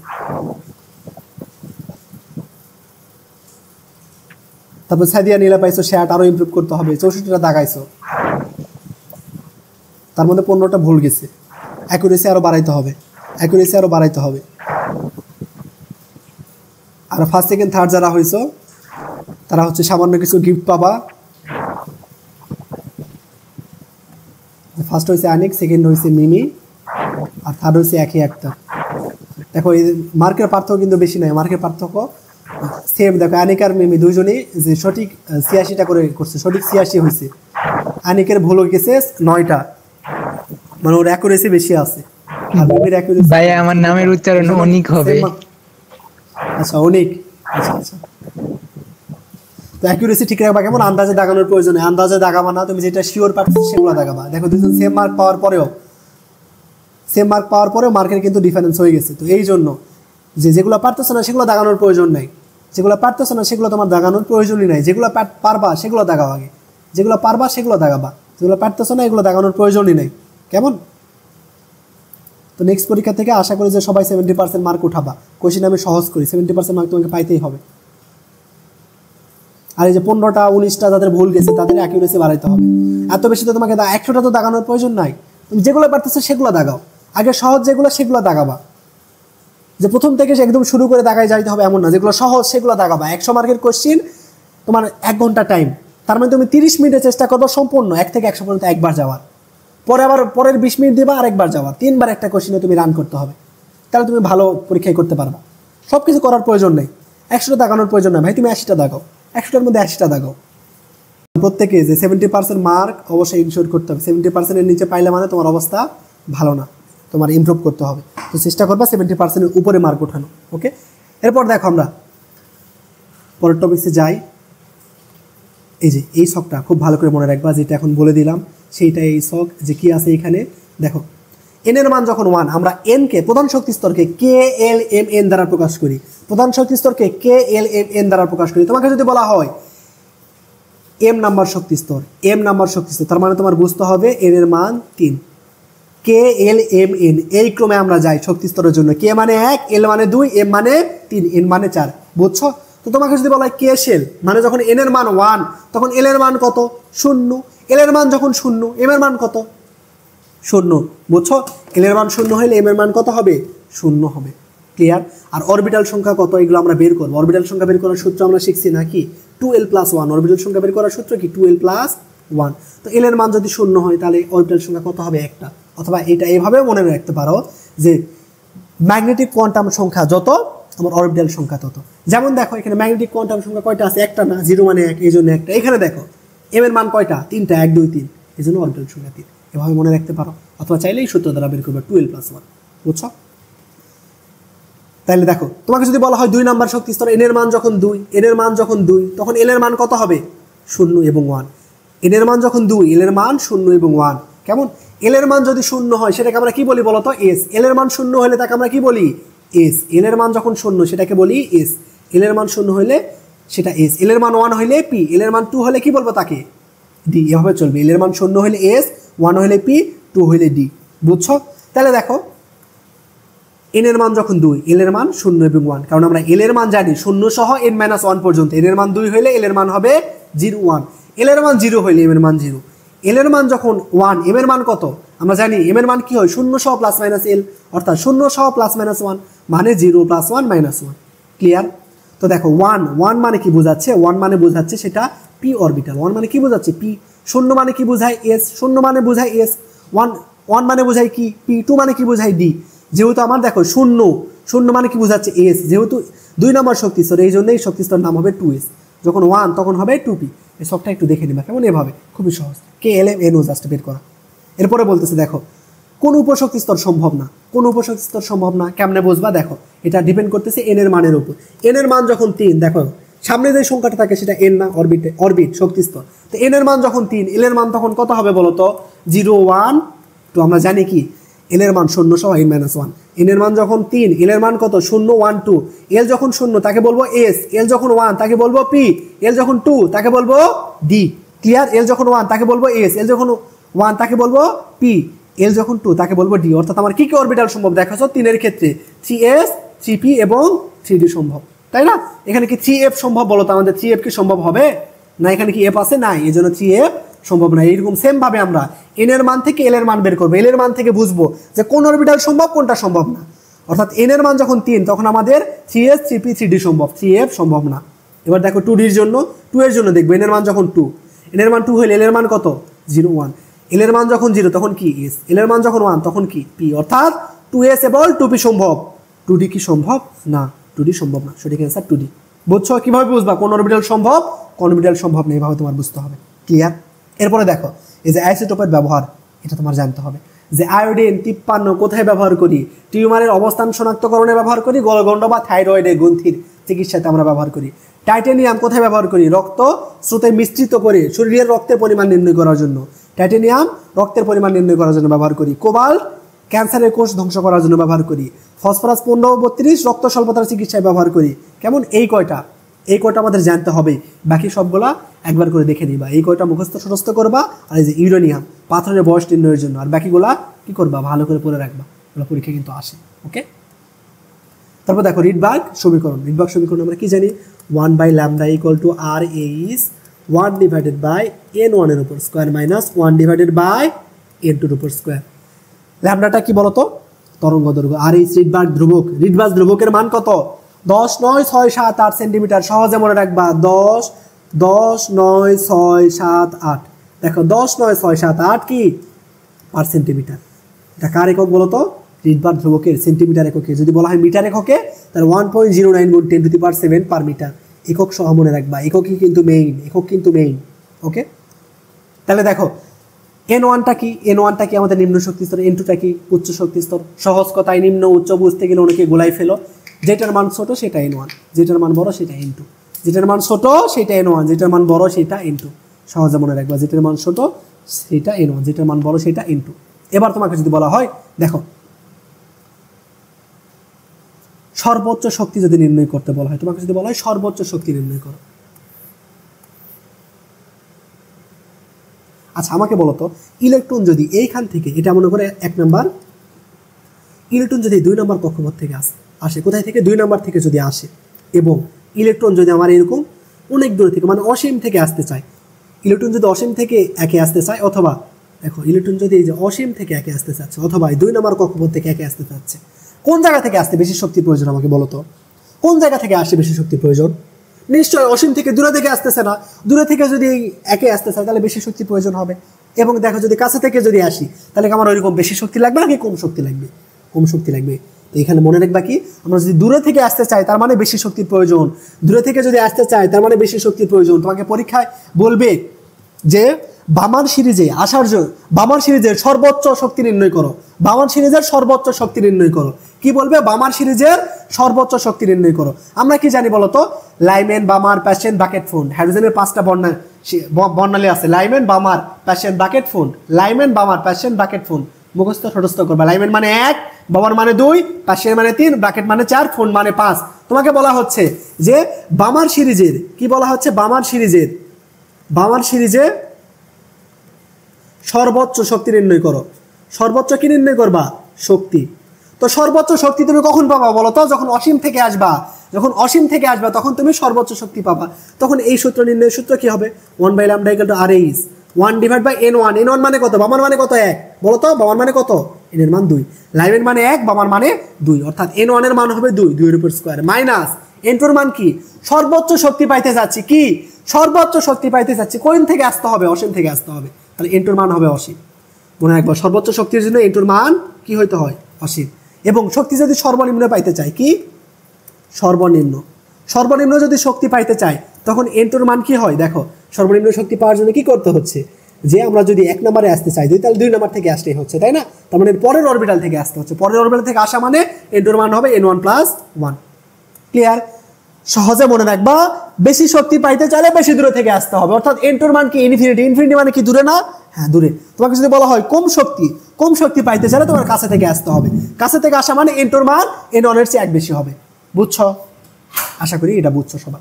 এখন তোমাকে যদি বলা হয় যে সর্বনিম্ন তরঙ্গ দৈর্ঘ্য পাওয়ার জন্য তোমার কোথায় থেকে আসতে হবে? সর্বনিম্ন তরঙ্গ দৈর্ঘ্য পাইতে চাচ্ছ, তাহলে n2 এর মান কত হবে? সর্বনিম্ন তরঙ্গ দৈর্ঘ্য পাইতে চাচ্ছ, তাহলে n2 এর মান কত হবে? কিভাবে বুঝবা? জাস্ট আমরা এই একটা বিষয় মনে রাখবো, শক্তি জাস্ট আমরা মনে রাখবো। শক্তি থেকে বাকি সবকিছু বের করতে পারবো। দেখো এর সাথে ল্যামডার সম্পর্ক কি জানি, এর সাথে ল্যামডার সম্পর্ক ব্যস্তানুপাতিক। অর্থাৎ আমার যদি ল্যামডার মান কম হইতে চাই তাহলে শক্তির মান কি হইতে হবে বলো তো? বেশি হইতে হবে। তো আমি তোমাকে শিখাইলাম যে সর্বোচ্চ শক্তি পাইতে হলে n2 এর মান হবে অসীম। তোমাকে পরীক্ষায় আসছে যে সর্বনিম্ন তরঙ্গ দৈর্ঘ্য পাওয়ার জন্য তুমি তরঙ্গ বের করো, সর্বনিম্ন তরঙ্গ দৈর্ঘ্য তোমার বের করতে হবে। তাহলে তুমি n2 এর মান কি নিবা? তোমাকে শিখাইছি সর্বোচ্চ শক্তির জন্য n2 এর মান হবে ইনফিনিটি। পরীক্ষাতে আসে সর্বনিম্ন তরঙ্গ দৈর্ঘ্য। তাহলে তোমার এই যে এটা বুঝতে হবে যে এর সাথে ল্যামডার সম্পর্ক ব্যস্তানুপাতিক। তো আমরা যদি ল্যামডার মান কম করতে চাই, ল্যামডার মান যদি কম করতে চাই, এর মান কি করতে হবে? সর্বোচ্চ হইতে হবে। অর্থাৎ ল্যামডার মান সর্বনিম্ন হইতে হলে এর মান কি হইতে হবে? সর্বোচ্চ হইতে হবে। তার মানে আমরা তরঙ্গ দৈর্ঘ্য যদি সর্বনিম্ন পাইতে চাই তাহলেও অসীম থেকে আসতে হবে। তরঙ্গ দৈর্ঘ্য যদি সর্বনিম্ন পাইতে চাই তাহলে n2 এর মান হবে অসীম। শক্তি সর্বোচ্চ পাইতে চাইলেও n2 এর মান অসীম। বুঝছো কি সবাই? এটা বলো তো, এটা বোঝা খুবই গুরুত্বপূর্ণ। এটা কি বুঝছো? যে তোমাকে যদি বলা হয় সর্বোচ্চ শক্তি তাহলে কোন জায়গা থেকে আসবে? n2 এর মান কি হবে? ইনফিনিটি। তোমাকে যদি বলা হয় সর্বনিম্ন শক্তি, n2 এর মান কি হবে? n1 + 1। ক্লিয়ার? তো এইখানে টাইপ করতে এটা ভুল হয়ে গেছে যে কি সর্বোচ্চ সর্বোচ্চ শক্তি মানে কি সর্বোচ্চ কম্পাঙ্ক, তাই না? ই ইকুয়াল টু আমরা কি জানি এইচ এফ, তার মানে ই সর্বোচ্চ হলে এফ ও সর্বোচ্চ। সর্বোচ্চ শক্তি মানে সর্বোচ্চ কম্পাঙ্ক, সর্বোচ্চ কম্পাঙ্ক মানে সর্বোচ্চ তরঙ্গ সংখ্যা। এটা কি ঠিক আছে বলো তো? সর্বোচ্চ শক্তি মানে সর্বোচ্চ তরঙ্গ সংখ্যা, এটা কি ঠিক আছে? যে শক্তি সর্বোচ্চ যদি হয় তরঙ্গ সংখ্যা হবে সর্বোচ্চ, এটা কি ঠিক আছে আমাদের? সর্বনিম্ন হবে। হ্যাঁ সর্বনিম্ন হবে। কিভাবে বুঝলাম? আমরা কি জানি তরঙ্গ সংখ্যা সমান কি 1/λ। তরঙ্গ সংখ্যা মানে কি 1/λ। তো দেখো এফ কে ভাঙাও, তাহলে কি পাবো hc/λ, তাই না? তাহলে ই সমান কি পাইলাম দেখো তো, এইচ ইন্টু সি ইন্টু 1/λ। তার মানে এর সাথে 1/λ সম্পর্ক কি? আমরা কি দেখতেছি এর সাথে 1/λ সম্পর্ক সমানুপাতিক, অর্থাৎ ই সমানুপাতিক 1/λ সমান কি লিখতে পারি? তরঙ্গ সংখ্যা, তাই না? বুঝলা? এর সাথে দেখো 1/λ সম্পর্ক কি হইলো? সমানুপাতিক, তাই না? শক্তি সর্বোচ্চ মানে তরঙ্গ সংখ্যা সর্বোচ্চ, সর্বনিম্ন হবে না। বুঝলা? কারণ 1/λ মানে তো কি তরঙ্গ সংখ্যা। তো এর সাথে দেখো এর সাথে ল্যামডা সম্পর্ক দেখতেছি ব্যস্তানুপাতিক, তো 1/λ সমান আমরা কি লিখতে পারবো? তরঙ্গ সংখ্যা। তো 1/λ সমান লিখে দিলাম তরঙ্গ সংখ্যা। এর সাথে তাহলে তরঙ্গ সংখ্যার সম্পর্ক কি হচ্ছে? সমানুপাতিক, অর্থাৎ শক্তি সর্বোচ্চ হইলে তরঙ্গ সংখ্যাও সর্বোচ্চ। তোমাকে পরীক্ষা যদি বলা হয় সর্বোচ্চ শক্তি বলতে যা বুঝাবে, সর্বোচ্চ কম্পাঙ্ক বলতে সেম অর্থই নির্দেশ করবে, সর্বোচ্চ তরঙ্গ সংখ্যা বলতেও আমার সেম অর্থই নির্দেশ করবে। কিন্তু বলতো শক্তি যদি সর্বোচ্চ হয় তরঙ্গ সংখ্যা কি সর্বোচ্চ হবে? না। শক্তির সাথে দেখো তরঙ্গ সংখ্যার সম্পর্ক কি? ব্যস্তানুপাতিক, অর্থাৎ শক্তি সর্বোচ্চ হইলে তরঙ্গ সংখ্যা সর্বনিম্ন হবে। বুঝছো এটা নাকি বোঝো নাই? বুঝছো নাকি বোঝো নাই জানো সবাই এটা? আচ্ছা, তার মানে বুঝছো। পরেরটা দেখি, দেখো শক্তি যদি সর্বনিম্ন হয়, সর্বনিম্ন শক্তি মানে সর্বনিম্ন কম্পাঙ্ক, সর্বনিম্ন কম্পাঙ্ক মানে সর্বনিম্ন তরঙ্গ সংখ্যা, সর্বনিম্ন তরঙ্গ সংখ্যা মানে কি সর্বনিম্ন তরঙ্গ দৈর্ঘ্য? না, এটা কি হবে? সর্বোচ্চ। এটা এডিট করে নেবে, এটা কি হবে? সর্বোচ্চ তরঙ্গ দৈর্ঘ্য। বুঝতেছো? এটা খুব ভালো করে মনে রাখবে, এটা পরীক্ষা আসে সর্বোচ্চ এবং সর্বনিম্নের জন্য। এবার তোমাকে যদি বলা হয় কোনো সিরিজের এনতম লাইনের জন্য, কোনো সিরিজের এনতম লাইনের জন্য যদি তরঙ্গ দৈর্ঘ্য বের করতে বলা হয়, কোনো সিরিজের এনতম লাইনের জন্য তরঙ্গ দৈর্ঘ্য বের করতে বলা হইলে এনটুর মান হবে তখন এনতম লাইন, মনে রাখবা এনতম লাইনের জন্য বলা হইলে এনটুর মান হবে n1 প্লাস ওই তম, n1 প্লাস তম। কেমন? উদাহরণ দিয়ে সহজে বুঝবা। দেখো এই ম্যাথ দেখো, তাহলে এটা সহজে বুঝবা। কি বলতেছে? রিডবার ধ্রুবক আরএইচ হাইড্রোজেন পরমাণুর বর্ণালীতে বামার সিরিজের জন্য সর্বোচ্চ কত তরঙ্গ সংখ্যার রশ্মি বিকৃত হবে? বামান সিরিজের জন্য সর্বনিম্ন কত তরঙ্গ সংখ্যার রশ্মি বিকৃত হবে? তার মানে কি বিকৃত হইতে বলতেছে বলতো? সর্বনিম্ন কি তরঙ্গ সংখ্যা। তরঙ্গ সংখ্যা কি হইতে হবে? সর্বনিম্ন হইতে হবে। তো আমরা তো এই তরঙ্গ সংখ্যা তরঙ্গ দৈর্ঘ্য এগুলো তো আমরা মনে রাখবো না, আমরা মনে রাখবো কি? যা শক্তিটা মনে রাখবো। তো শক্তি যদি সর্বোচ্চ হইতে হয়, শক্তি যদি সর্বোচ্চ হইতে হয় তাহলে আমার বলতো এনটুর মান কি হবে? এনটুর মান কি হবে? ইনফিনিটি, তাই না? এনটুর মান কি হবে? ইনফিনিটি। শক্তি সর্বোচ্চ হইতে গেলে এনটুর মান ইনফিনিটি হবে। তো আমরা দেখতেছি শক্তির সাথে এনের সম্পর্ক ল্যামডার সম্পর্ক কি বলতো? ব্যস্তানুপাতিক, তাই না? কিন্তু 1/λ সমান কি? তরঙ্গ সংখ্যা। 1/λ সমান তরঙ্গ সংখ্যা। অর্থাৎ আমরা বলতে পারবো যে ই এর সাথে তরঙ্গ সংখ্যার সম্পর্ক সমানুপাতিক, অর্থাৎ ই সর্বোচ্চ হইলে তরঙ্গ সংখ্যা হবে সর্বোচ্চ। ই যদি সর্বনিম্ন হয় তরঙ্গ সংখ্যা কি হবে? সর্বনিম্ন। ই যদি সর্বনিম্ন হয় তরঙ্গ সংখ্যা কি হবে? সর্বনিম্ন। তো ইর মান যদি সর্বনিম্ন হয় এনটুর মান কি হয়? n1 plus 1। বুঝলা? তাহলে এই ম্যাথ এবার করো তো। আমার কি বের করতে বলতেছে? 1/λ equal to RH 1 divided by n1 এর উপর square minus 1 divided by n2 এর উপর স্কোয়ার। জাস্ট মান বসাই দিবা আরএইচ, দেখো ইনটু n1 এর মান কত? কি বলতেছে? বামার সিরিজ লাইমেন বামার, n1 এর মান কত? 2। তাহলে 1/2 এর উপর স্কোয়ার মানে কত? 4 ইনটু n2 এর মান কি হবে বলো তো? এই যে শক্তি সর্বনিম্ন মানে কি? তরঙ্গ সংখ্যা সর্বনিম্ন। তো তরঙ্গ সংখ্যা সর্বনিম্ন হইতে গেলে n2 এর মান কি হবে? n1 প্লাস 1, অর্থাৎ দেখো n2 সমান কত হবে? n1 এর মান কত ছিল? 2 যোগ 1, n2 এর মান হবে 3। জাস্ট এইটাই এখানে আমাদের ঝামেলা না, স্যার সব কিছু ইজি বিজি। তাহলে এবার লসাগু করো। আরএইচ 4 নং কত? 36, উপরে কত হবে? 9 - 4। তাহলে 1/λ মান কত বলো তো? 5/36। বুঝছো নাকি বোঝো নাই? বুঝছো নাকি বোঝো নাই বলো এটা? তার মানে সবাই বুঝছো, সবাই বুঝছো আমি ধরে নিলাম। চলো পরেরটা দেখি। বলতেছে হাইড্রোজেন বর্ণালী বামার সিরিজে দ্বিতীয় লাইনের তরঙ্গ দৈর্ঘ্য কত? কি বামার সিরিজ n1 এর মান কত? n1 এর মান কত বলো তো? 2। বামার মানে কত? n1 এর মান 2। তাহলে n2 এর মান কত দিবা? দ্বিতীয় লাইন বলতেছে n1 এর মান 2, n2 এর মান কত নিবা? তাইলে আমরা কি বলতেছি, তোমাকে যদি বলা হয় লাইনের, তোমাকে যদি বলা হয় nতম লাইনের, তোমাকে যদি বলা হয় বামার সিরিজের দ্বিতীয় লাইন বা বামার সিরিজের তৃতীয় লাইনের, তখন n2 এর মান কি করতে হয়? আগের n1 এর সাথে তোমার যততম বলবে সেটা যোগ করতে হবে, অর্থাৎ n2 এর মান হবে 2 যোগ 2 মানে 4। তোমাকে যদি বলা হয়তো যে লাইম্যান সিরিজের তৃতীয় লাইনে, লাইম্যান সিরিজের তৃতীয় লাইনে, লাইম্যান সিরিজের তৃতীয় লাইনে, তাহলে n1 এবং n2 এর মান কত হবে আমাকে বলো? লাইম্যান সিরিজের তৃতীয় লাইন, লাইম্যান সিরিজের তৃতীয় লাইন, লাইম্যান মানে কত? n1 এর মান 1, তাহলে n2 এর মান কত? তৃতীয় মানে কত? 3, তাই না? বলো তো। 4।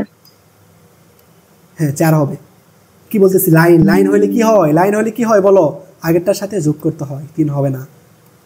তো এই ভুলগুলো কিন্তু করা যাবে না, n1 n2 এর মানে ভুল করা যাবে না। তার মানে তাহলে আমার n2 এর মান কত হবে? লাইম্যান সিরিজের তৃতীয় লাইন, তোমাকে বলবো যখন তৃতীয় চতুর্থ লাইনে, তখন কি করতে হবে? আগেরটার সাথে যোগ করতে হবে, তাহলে 1 যোগ 3 মানে 4। বুঝলা? তাহলে এই ম্যাথ কি করবা? নিজে নিজে করবা। 1/λ = r is 1 divide by n1 এর মান কত? 2 এর উপর স্কয়ার মাইনাস n2 এর মান কত? 4 এর উপর স্কয়ার করবা, করে যেটা বের হবে সেটা অ্যান্সার।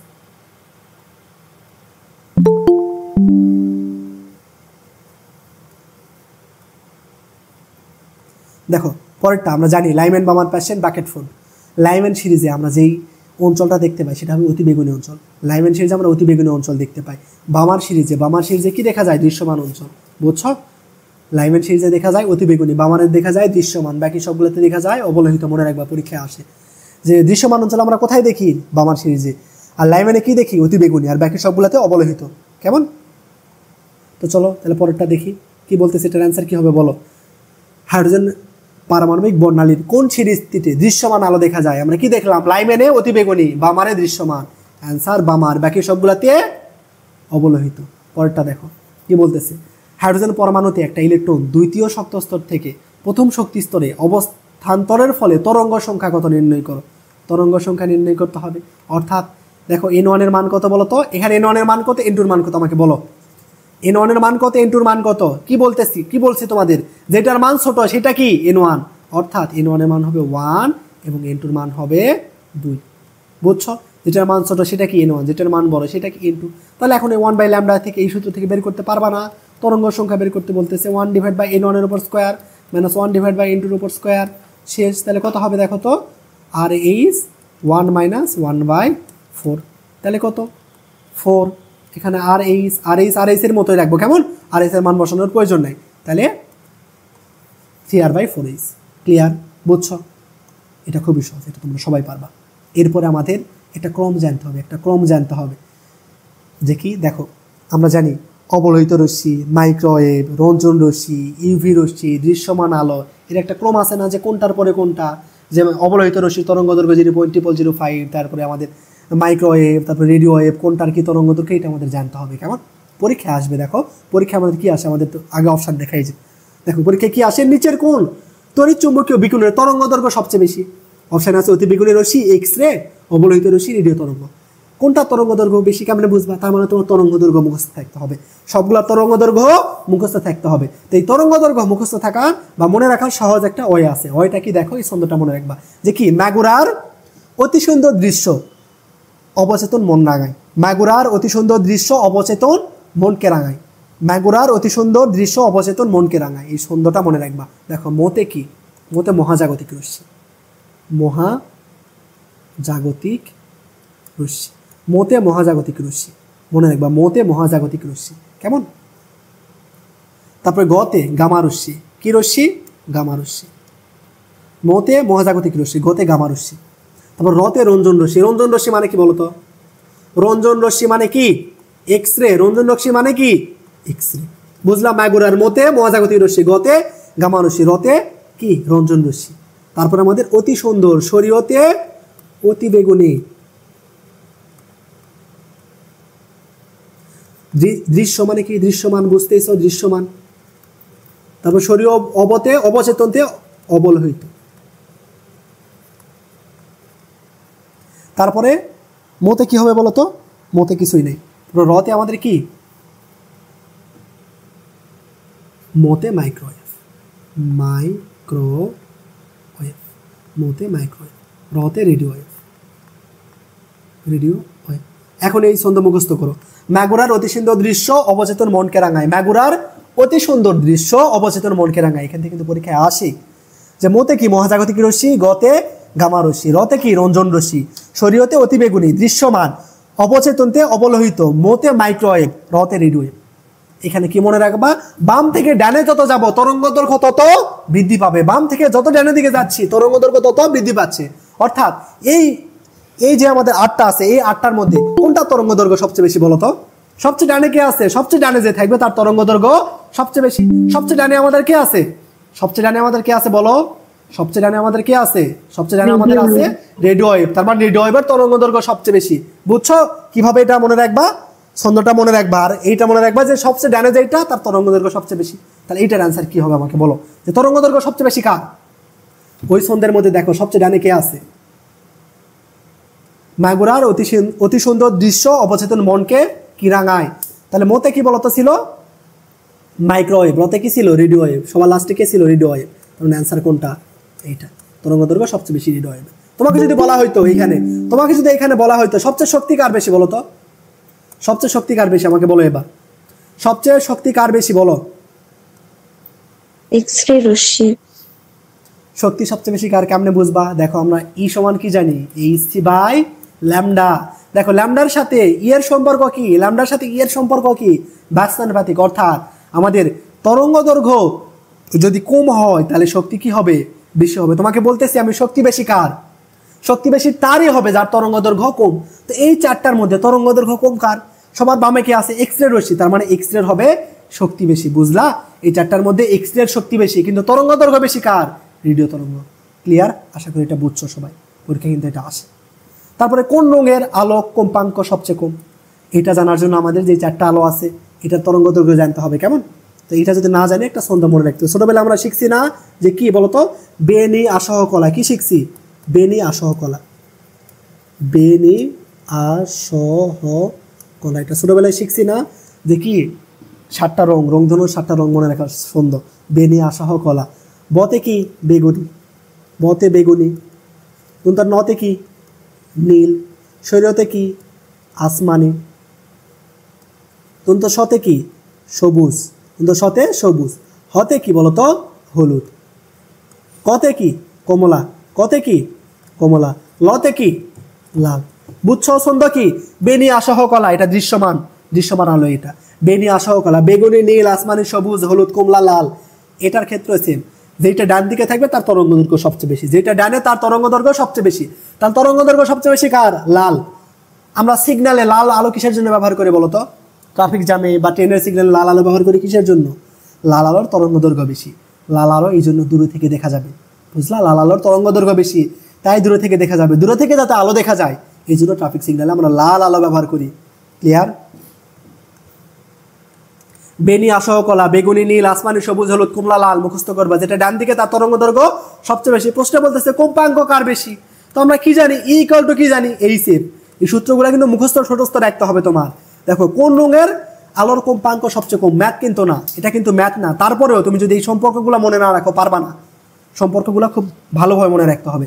কম্পাঙ্ক বলার সাথে সাথে তোমার মাথায় আসতে হবে ই ইকুয়াল টু এইচ এফ। আমরা জানি ই ইকুয়াল টু আমরা এইচ এফ জানি। এফ সমান আবার কি জানি বলতো? আমরা এফ সমান আবার কি জানি? এফ সমান জানি সি বাই ল্যামডা। এফ সমান কি জানি? C by lambda. এই সম্পর্কগুলো খুব ভালো করে মনে রাখতে হবে। প্রশ্নে বলতেছে কম্পাঙ্ক সবচেয়ে কম কার? দেখো তো এফ এর সাথে কম্পাঙ্কর সাথে ল্যামডার সম্পর্ক কি? ব্যস্তানুপাতিক, তাই না?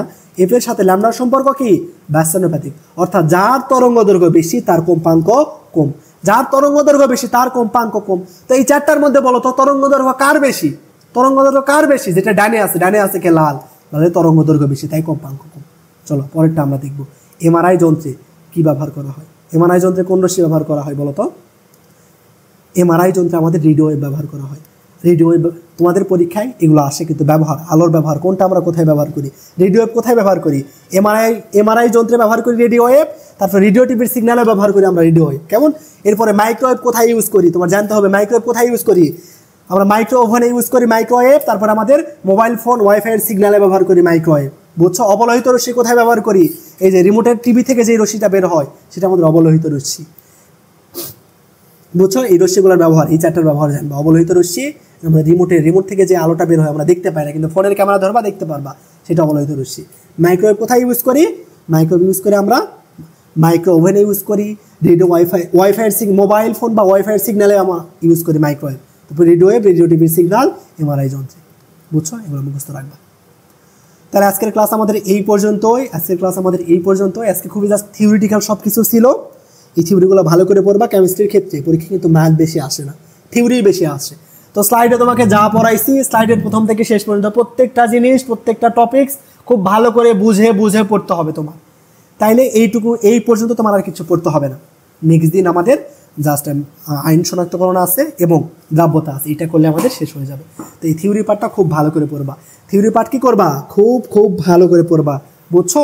থিওরি পার্ট যদি ভালো করে পড়ো তাহলেই হবে। কেমিস্ট্রির জন্য অনেকে মনে করো যে ম্যাথ, কেমিস্ট্রি কিন্তু ম্যাথ না, কেমিস্ট্রি মানে থিওরি। তুমি দেখবা 25টা এমসিকিউ এর মধ্যে 15+ জাস্ট থিওরি আসবে, 15+ জাস্ট থিওরি আসবে, মানে 70% আমাদের থিওরি আসে। ম্যাথ খুব কম আসে, ম্যাথ আমাদের কি খুবই কম আসে, ম্যাথ 70% থিওরি আসে, ম্যাথ আমাদের খুবই কম আসে। এই জন্য কেমিস্ট্রি মানে থিওরি মনে রাখবা। কেমিস্ট্রির জন্য তোমাকে থিওরি পড়তে হবে। কেমিস্ট্রি ভালো করে পড়তে চাইলে থিওরি পড়তে হবে। তো তোমাকে যা থিওরি দেখাই দিলাম এগুলো খুব ভালো করে বুঝবা। প্রয়োজনে রেকর্ড ক্লাসটা আরেকবার করবা। এরপরে তোমাকে যে বই সলভ করতে বলতেছি, অ্যাসপেক্ট বা জয়কলি বা প্রশ্ন ব্যাংক যেটা বলো না কেন, এই টপিকস থেকে ওগুলো সব সলভ করবা, তাহলেই হবে। তো সবাইকে অসংখ্য ধন্যবাদ। আজকের এই ক্লাসটা এই পর্যন্তই।